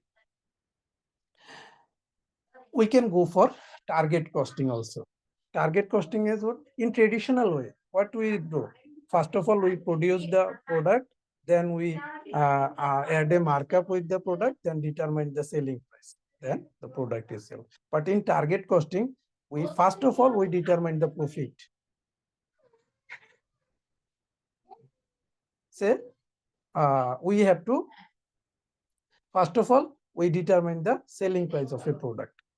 That is 100 taka. We will sell the product with 100 taka, and our target is we will make 20 taka profit from this. So selling price 100, 20 is our profit. So remaining 80 taka, we will produce the product by 80 taka. This is called target costing. Our costing will be based on a target. And in just-in-time production is we will produce the product when the customer give us requisition. This is called just-in-time production. So just-in-time is a approach to operation planning and control based on the idea goods and services should be produced only when they are needed. In traditional approach, we use push system. What? First of all, we produce our product. Like in every company, see, for Pran, ACI, what they are doing, Fresh, what they are doing, they're producing the product and push to the market for sale. Then it customer goes to the outlet and then purchase the product. But in just-in-time period, it will be pull system, not push. Customer will come to the supplier first. He will order a product, then supplier will produce the product. This is called pull system. Now we are in push system, but just-in-time follows pull system. Customer will come to the company, then as per order of the customer, the product supplier will produce the product. But to ensure just-in-time production, have to ensure the following: the high quality of production, speed of production, reliability of customer, flexibility to the customer demand, and efficient production planning definitely required to ensure just-in-time production. So just-in-time, basically it has some just-in-time has some advantages. The advantage of just-in-time has no warehouse cost. Warehouse cost will be limited and improve capacity utilization. Wastage is minimum and reduction of waste and reduction of write-off due to obsolescence. In traditional absorption, traditional costing method or traditional production method, we produce a number of products and we don't know how much consumption will made by our customer. We produce and at the end expiry date, we may some products would be obsolete, but in just in time, only production is made based on customer order. So there is no way to become obsolescence of the product. So this was the chapter, all about chapter 3. Any questions? If you have any questions, we may answer. If you don't have any questions, we will give a short break for 10 minutes. Then we will be back for chapter 4, starting chapter 4. Do you have any question about chapter 3?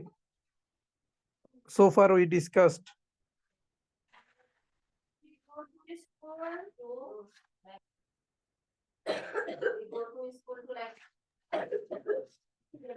Any No, questions? sir. Okay, so let's go for a little break. Now it's 9:07. We will be back 9 to 20. That is 9:20. Okay, Okay, sir. 9:20 sharp. We will be back. Okay, let's have a break. Thank you.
Hello.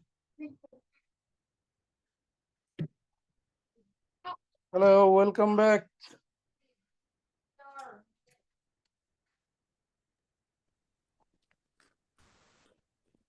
Hello, everyone. Yes, sir. Can you hear me? So let's make a roll call.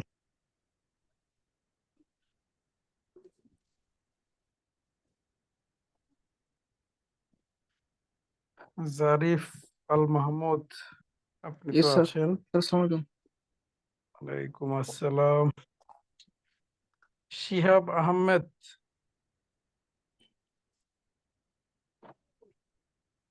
Shihab Ahmed.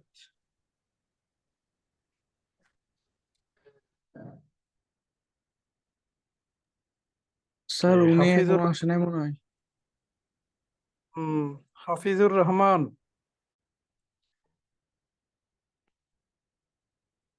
Hafizur Rahman. So it was Shihab Ahmed available? Yes, sir. Available. Okay. Sir, Hafizur আমার sir Rahman. মাইক্রোফোনে একটু সমস্যা দিচ্ছিল sir. Okay. Hafizur Rahman also available. Okay. Odita Aich.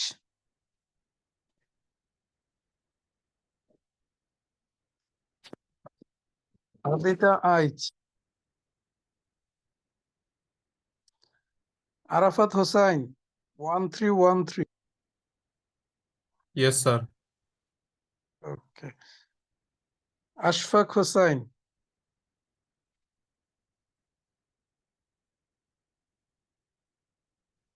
Ashfaq Hossain. Aisha Akhtar Rupa.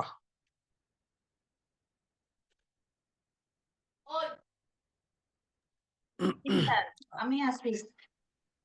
Okay, available. Harunur Rashid.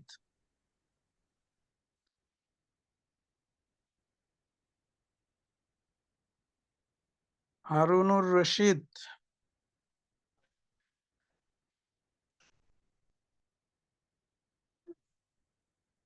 One 132 Harunur Rashid. Not available. Israt Jahan 9025.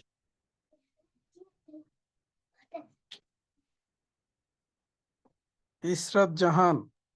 Yes, sir. Okay. MM Khairul Alam.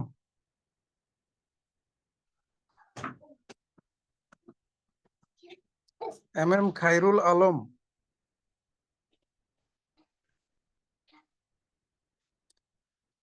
Arifur Rahman. Assalamualaikum, sir. Walaikum assalam. Ghulam Rahmani.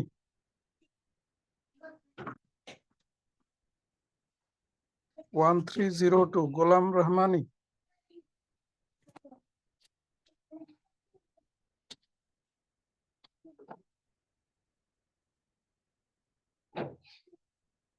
Maybe you are the lucky batch who have doing classes virtually. How you all are going in virtual class, just take login and go for your regular work. Then after completing 3 hours, your attendance in counting. So the time is going up. Hopefully we are going with physical classes. So the time is coming hard, and you people making your journey, your future leaders journey harder actually. Your non-attendance making your followers journey difficult actually. So digital touch is of course necessary, and for upgradation of yourself as well as for the development of the country, society, economy, digitalization is important. But each and every systems has some pros and cons. So perspectives are actually what I already said. Constraint is its uses, how you people are using these facilities or privileges. If you abuse it, it will be demolished soon. So virtual class, one of the blessing for you guys, you people. We teach physical classes only. There is no chance to go for virtual way. So you have got the chance, but most of you abusing these facilities, and that's why this facility will go physical soon. So that will make your journey difficult. So try to utilize digital ways in a well manner so that your follower can use these benefits. Your followers may get the benefit of the digitalization. Whatever. So we concluded our chapter 3. My co-teacher, Mr. Shakhawat Hussain, of course, already hope he next to conclude his classes. I also have 4 classes remaining, and if necessary, ICAB may arrange a extra class, 1 or 2 extra class for us, if it is required and we get adequate time before exam. But it is difficult to arrange, I think, because today is 2 February and hope your classes will be ended by 18 February. So we have a hurry. That's why actually I am doing hurry, and at the end of chapter 3, I am starting chapter 4 so that I can go forward with chapter 4, whatever I can done today. Then we will start the remaining option of chapter 4, and we'll start chapter 5 in the next class, inshallah. So in chapter 4, marginal and absorption costing. In the exam, you may require to calculate profit reported under marginal costing and under absorption costing using the same basic set of data. That is, from same set of data, for same data, you have to calculate profit or margin under marginal costing and absorption costing. And you have to reconcile the difference between two systems. And you have to also identify the reason behind this, the different profit calculated under these systems. And you have the marginal costing profit from the data provided that is prepared using absorption costing, and vice versa. So marginal cost and marginal costing. Marginal costing, as we discussed in earlier chapter about our absorption costing, it's an alternative way of cost calculation. With marginal costing, only variable production costs are included in the valuation of units. In absorption costing, we calculated our cost unit taking consideration of marginal, or that is variable cost, plus a portion of overhead.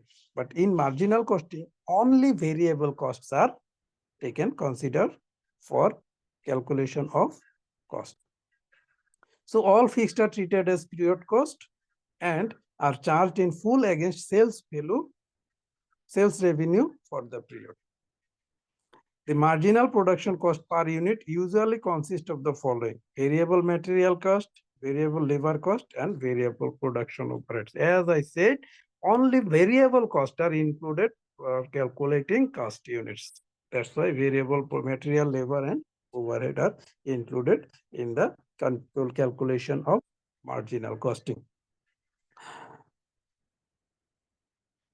Once we calculated marginal cost per unit, then if we deduct, after selling these marginal cost from sales, we will get the contribution. It is called contribution. So contribution is an important measure in the marginal costing, and it is calculated the difference between sales value and marginal cost. The term contribution is really short for contribution towards fixed overhead and profit.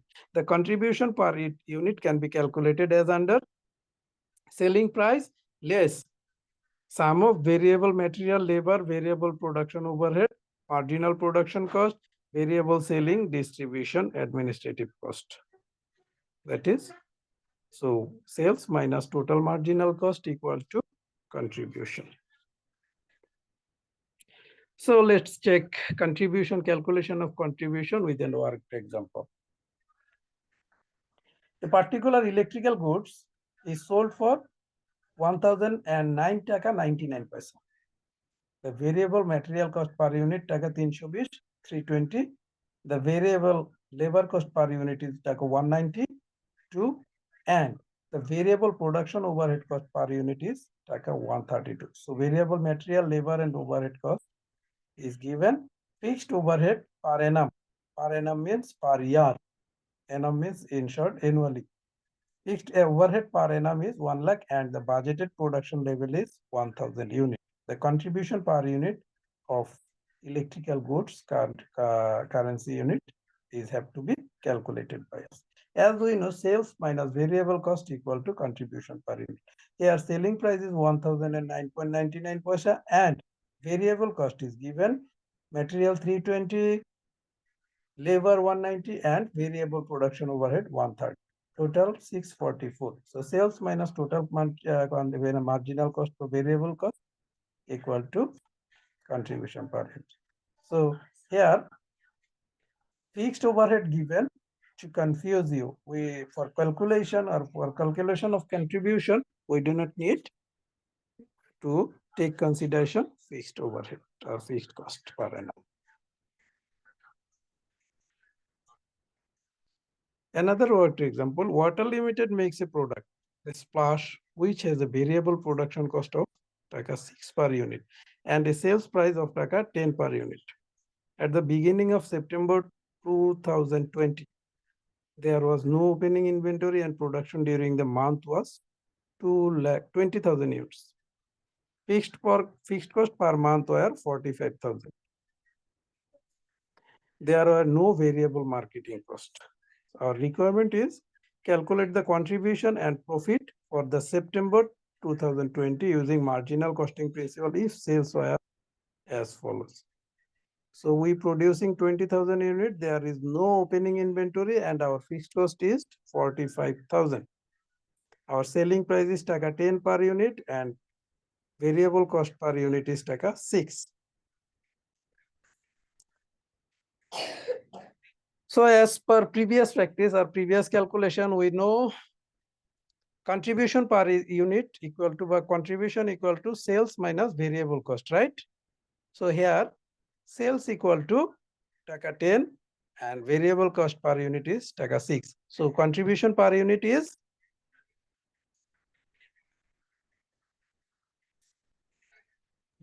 contribution per unit taka 4. So we get it. Now option 1, we sold 10,000 units. So contribution for 10,000 units equals to, we calculated per unit contribution. So for 10,000 unit, contribution for 10,000 unit is 40,000. 40,000, sir. So after calculating contribution, we deduct fixed cost. Then we will get profit or loss. So option 1, our profit or loss, we have fixed cost amount. Fixed cost given situation, fixed cost is 45,000. So option 1. 45,000. Option 1, our result, profit or loss? Loss, sir. Loss amount 5,000. 5,000, sir. 5,000. So please calculate under option 2 or option B. Sales 15,000.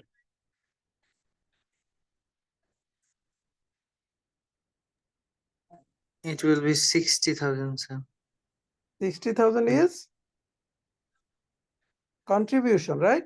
Contribution, sir. Yes. Contribution. Then profit or loss?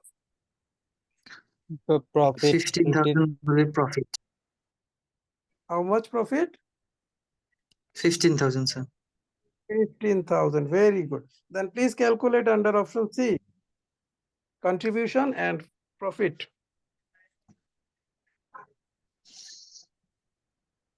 Yes, sir. How much? Contribution will be 80,000 35,000. and the Contribution profit would be 80,000, 30,000. right?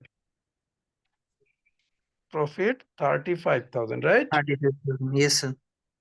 Excellent. So we can calculate contribution and profit easily. Now, one requirement is not required here. We calculate it additionally, the value of inventory. Okay. So under option 1, how much inventory is in our hand? We have no opening inventory, we produced 20,000 and we sold 10,000. Then our closing inventory volume is 10,000. 10,000. 10,000 and the value of closing inventory is 10,000, sir. value. Oh, Volume value. is It will be 10,000. 40, Volume is yes, 10,000. full. The value of closing inventory is Sir, 1 lakh. how? Sir, the number into the sales price per unit. Is it value of closing inventory is Or the cost. calculated with selling price? Sorry, sir. It will be cost. Cost. Cost Excellent. per, It is production cost per unit. cost Yes, or sir. net realizable value, whichever is lower. So Yes, here sir. net realizable value is not available. So we will calculate our inventory value with cost. So Yes, sir. under option 1, value of inventory would be 60,000. 60,000. Excellent. Then option 2, 90,000, sir. is it? Yes, sir. First of all, please calculate volume of inventory. Volume of closing inventory. How Okay, much sir. we Sorry, have? sorry, sorry, sir. The volume only 5,000 and value will be 5,000. 30,000, sir. Is it clear to all? Yes, sir. Yes, sir. Okay, then calculate under option C, value of volume of closing inventory and value. Then nothing. 0, 0, sir. Everyone Not- agreed? Excellent. Yes. So let's check our answer. First option, profit loss 5,000. Second option, profit 15,000, and third option, profit 35,000. Value of inventory. First option 60,000.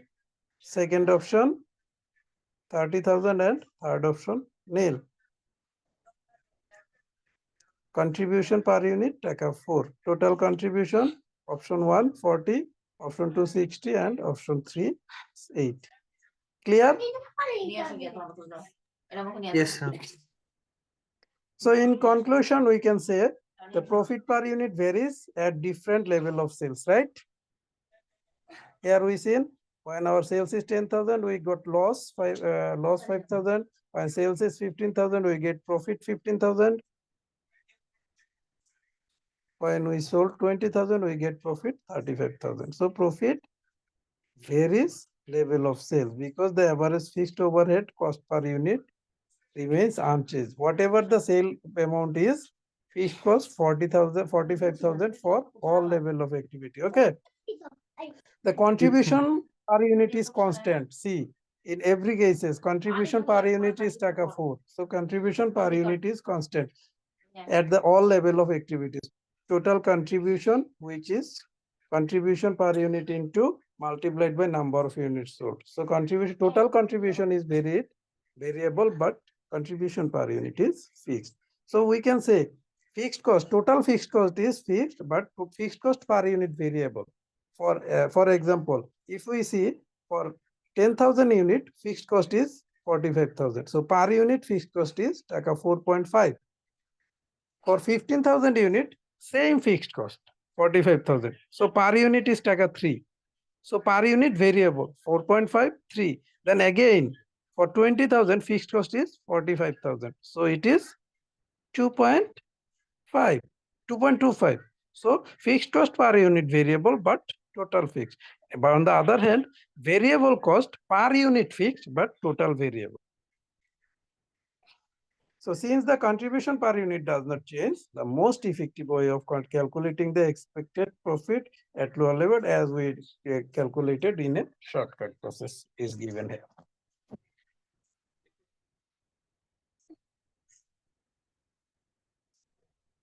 This is a tricky question, simple, but you have to understand. Interactive question, let's solve it. PQ are limited, makes two products, the low and the wash. Information relating to each of these products for April 2021 is as follows. Opening inventory nil for both products, low wash. Production 15,000 for low and 6,000 for wash. Sales 10,000 for low and 5,000 for wash. So different two product. Sales price per unit low 20 taka and wash taka 30. Variable expenditures, variable material taka 8 per unit, labor 4, variable production overhead 2 and variable sales overhead 2 for low and wash 14,213. So variable cost is low is taka 8 for 12, 14, 16, right, per unit. Variable cost for low taka 16 per unit and variable cost for wash per unit is 20, sir. 20.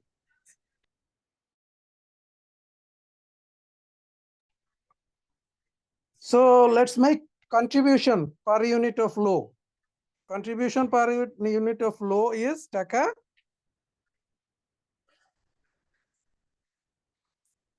Selling price per unit given here 20. And we found variable cost per unit is for low.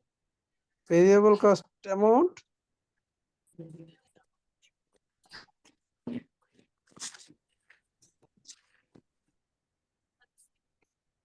For low it's 16, sir. 16. So contribution per unit 4. 4. Again for wash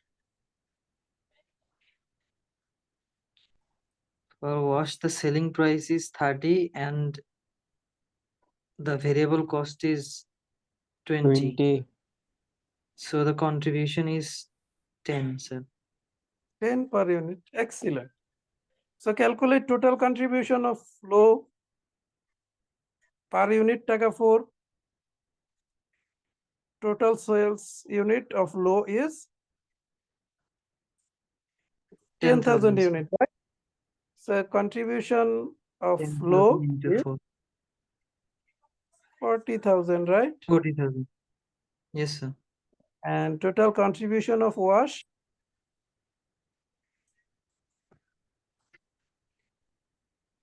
Total contribution 5,000 into 10. Sir, So 50,000. excellent. Now calculate the profit. We got the variable cost, we got the contribution for both product.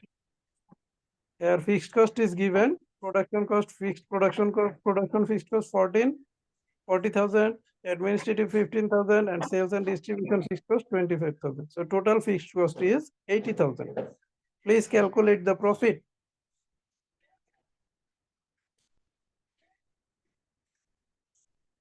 Or loss.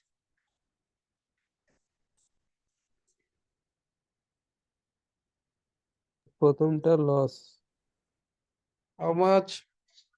40,000 Okay. পরেরটাও তো loss How much? 30,000 30,000. So total loss So is 40,000 is fixed cost for low and wash both. That's the question, man. That's the tricks. Is there any basis of segregation of fixed cost? Or is it said for each product we have this fixed cost? This fixed cost is for company or a specific product? Yes, sir. That's what I was asking. That's the question, Taina. That's the trick. Yes, Follow sir. here. PQR Limited makes two products, the low and wash. Information relating to each of these products for April is given below. Here, variable cost for each product. Inventory variable cost for each product, low and wash given. But fixed cost be given in the middle. And here written fixed cost for the month. Please read carefully. Fixed cost for the month, for the company. Yes, sir. For this month, the company had incurred 80,000 fixed cost. So this fixed cost is for the company, not for low, not for wash, for the company. So for both this product, okay. So we have got contribution 40,000 for low and 50,000 for wash. So total contribution is 90,000, sir. 90,000 and we have fixed cost 80,000. So our Yes, sir. profit Fixed cost is 80,000. So we have 10,000 profit, sir. is it clear to all? That's the Yes, sir. easy tricks. That's the tricks how examinees become confused. Okay. So read carefully the questions, then give answer. Nothing else. Everything is easy, but we have to understand what the requirement is. So do another queries here, though not wanted. So inventory valuation. So we have in inventory of low amounting to taka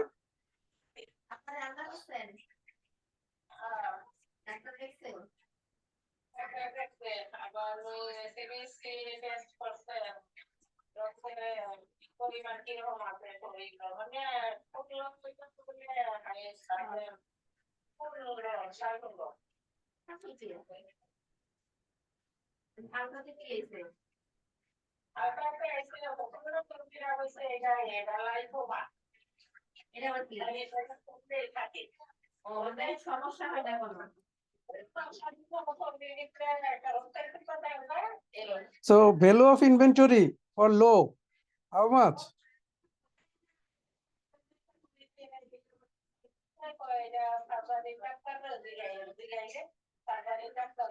Okay. Unit first of all we have to calculate the units of inventory, closing inventory. Yes, sir. It will be 5,000, right? 5,000. Yes, sir. So value of closing inventory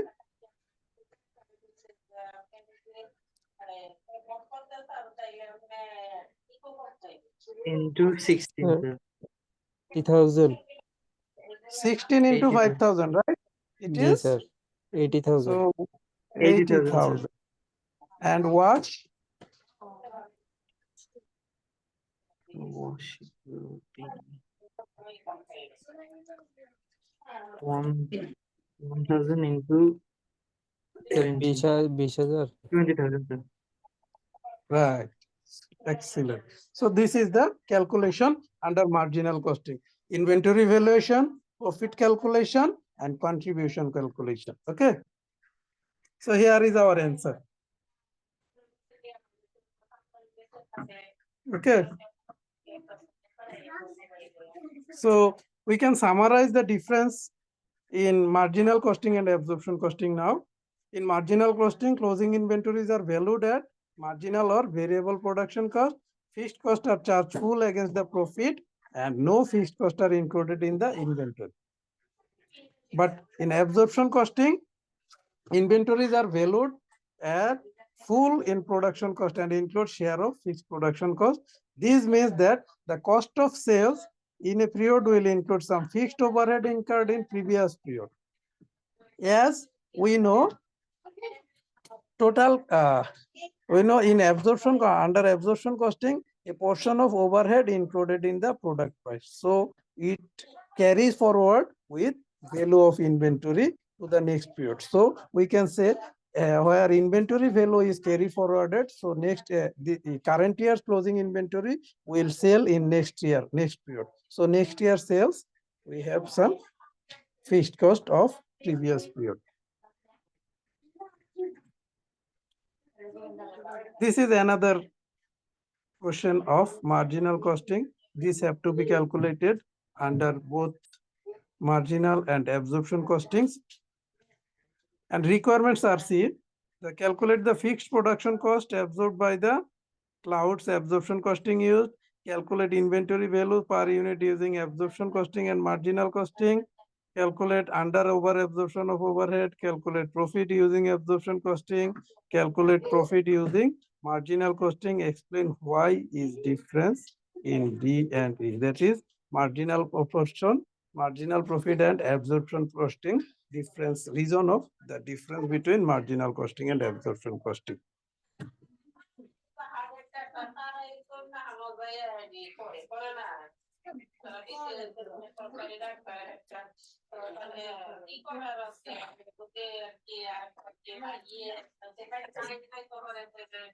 So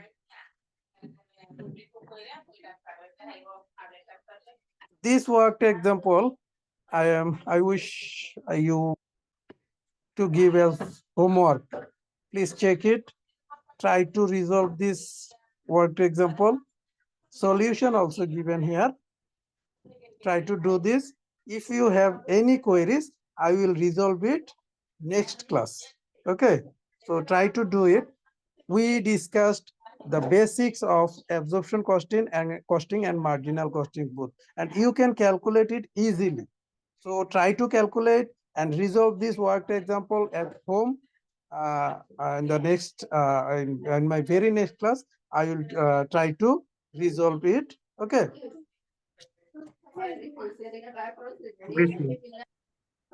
Okay. Then I will conclude the chapter 5, then 4, and will start chapter 5 in my next class. These all are about, these slides all about are related with the this example, and we can easily resolve it, some theories also, and after this math we can conclude this chapter. So till next class, please try to calculate, try to resolve these maths.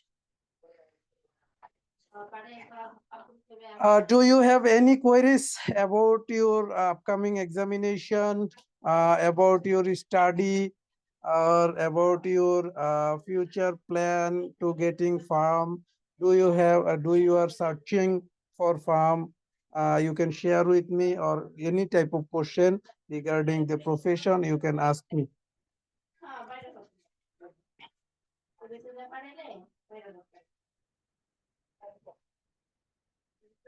Do you have any queries?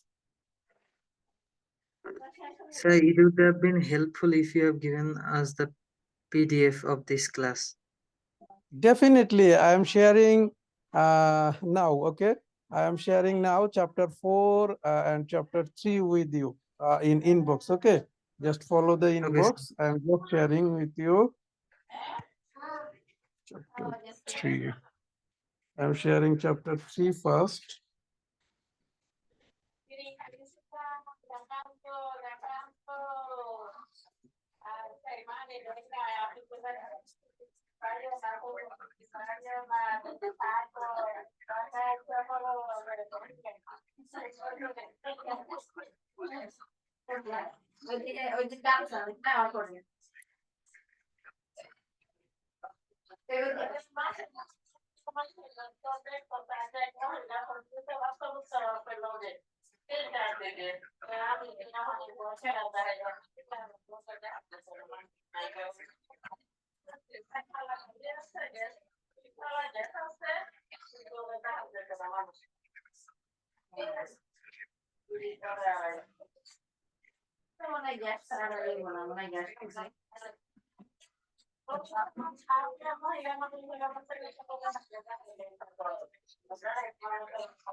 Sharing chapter 3. It's uploading.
Okay, chapter 3 shared. Now I am sharing chapter 4.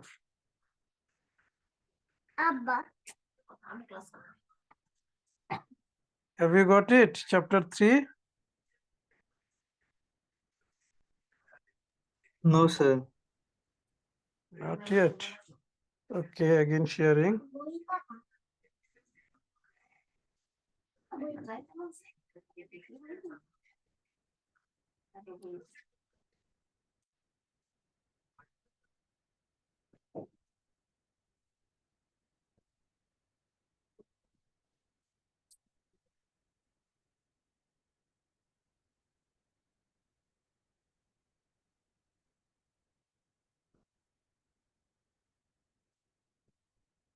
It's taking too much time.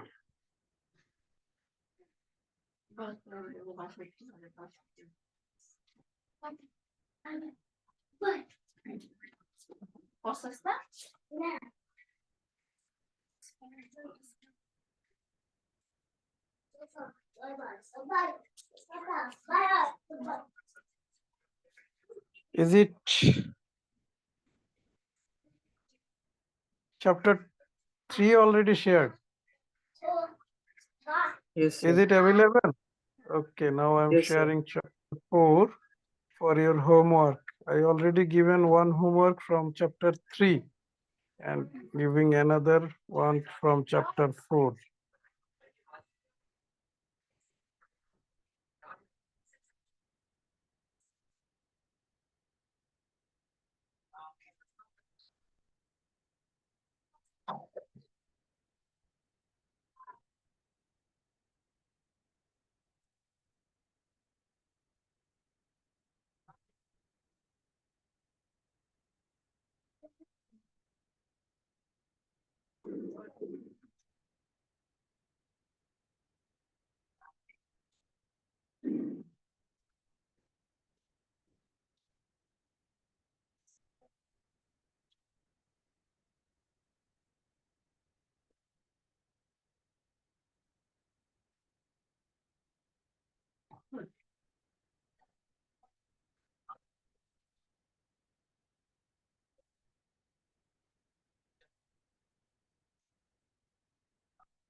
Is it available?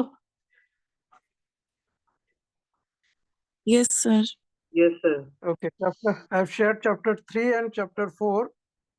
From this, both of this chapter, I have given 2 homework for you. From chapter 3, 1 maths from chapter 3 and 1 math from chapter 4. Please try to resolve this homework by seeing worked example. If you face any difficulties, I will share it.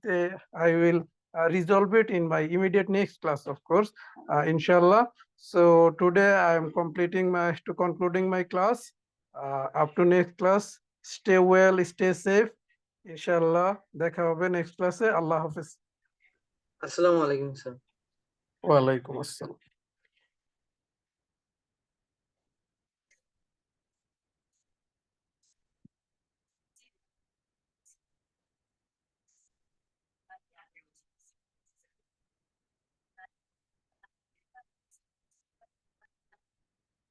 Is download complete?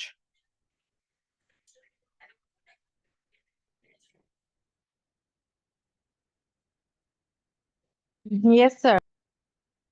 Okay, thank you. Allah Hafiz.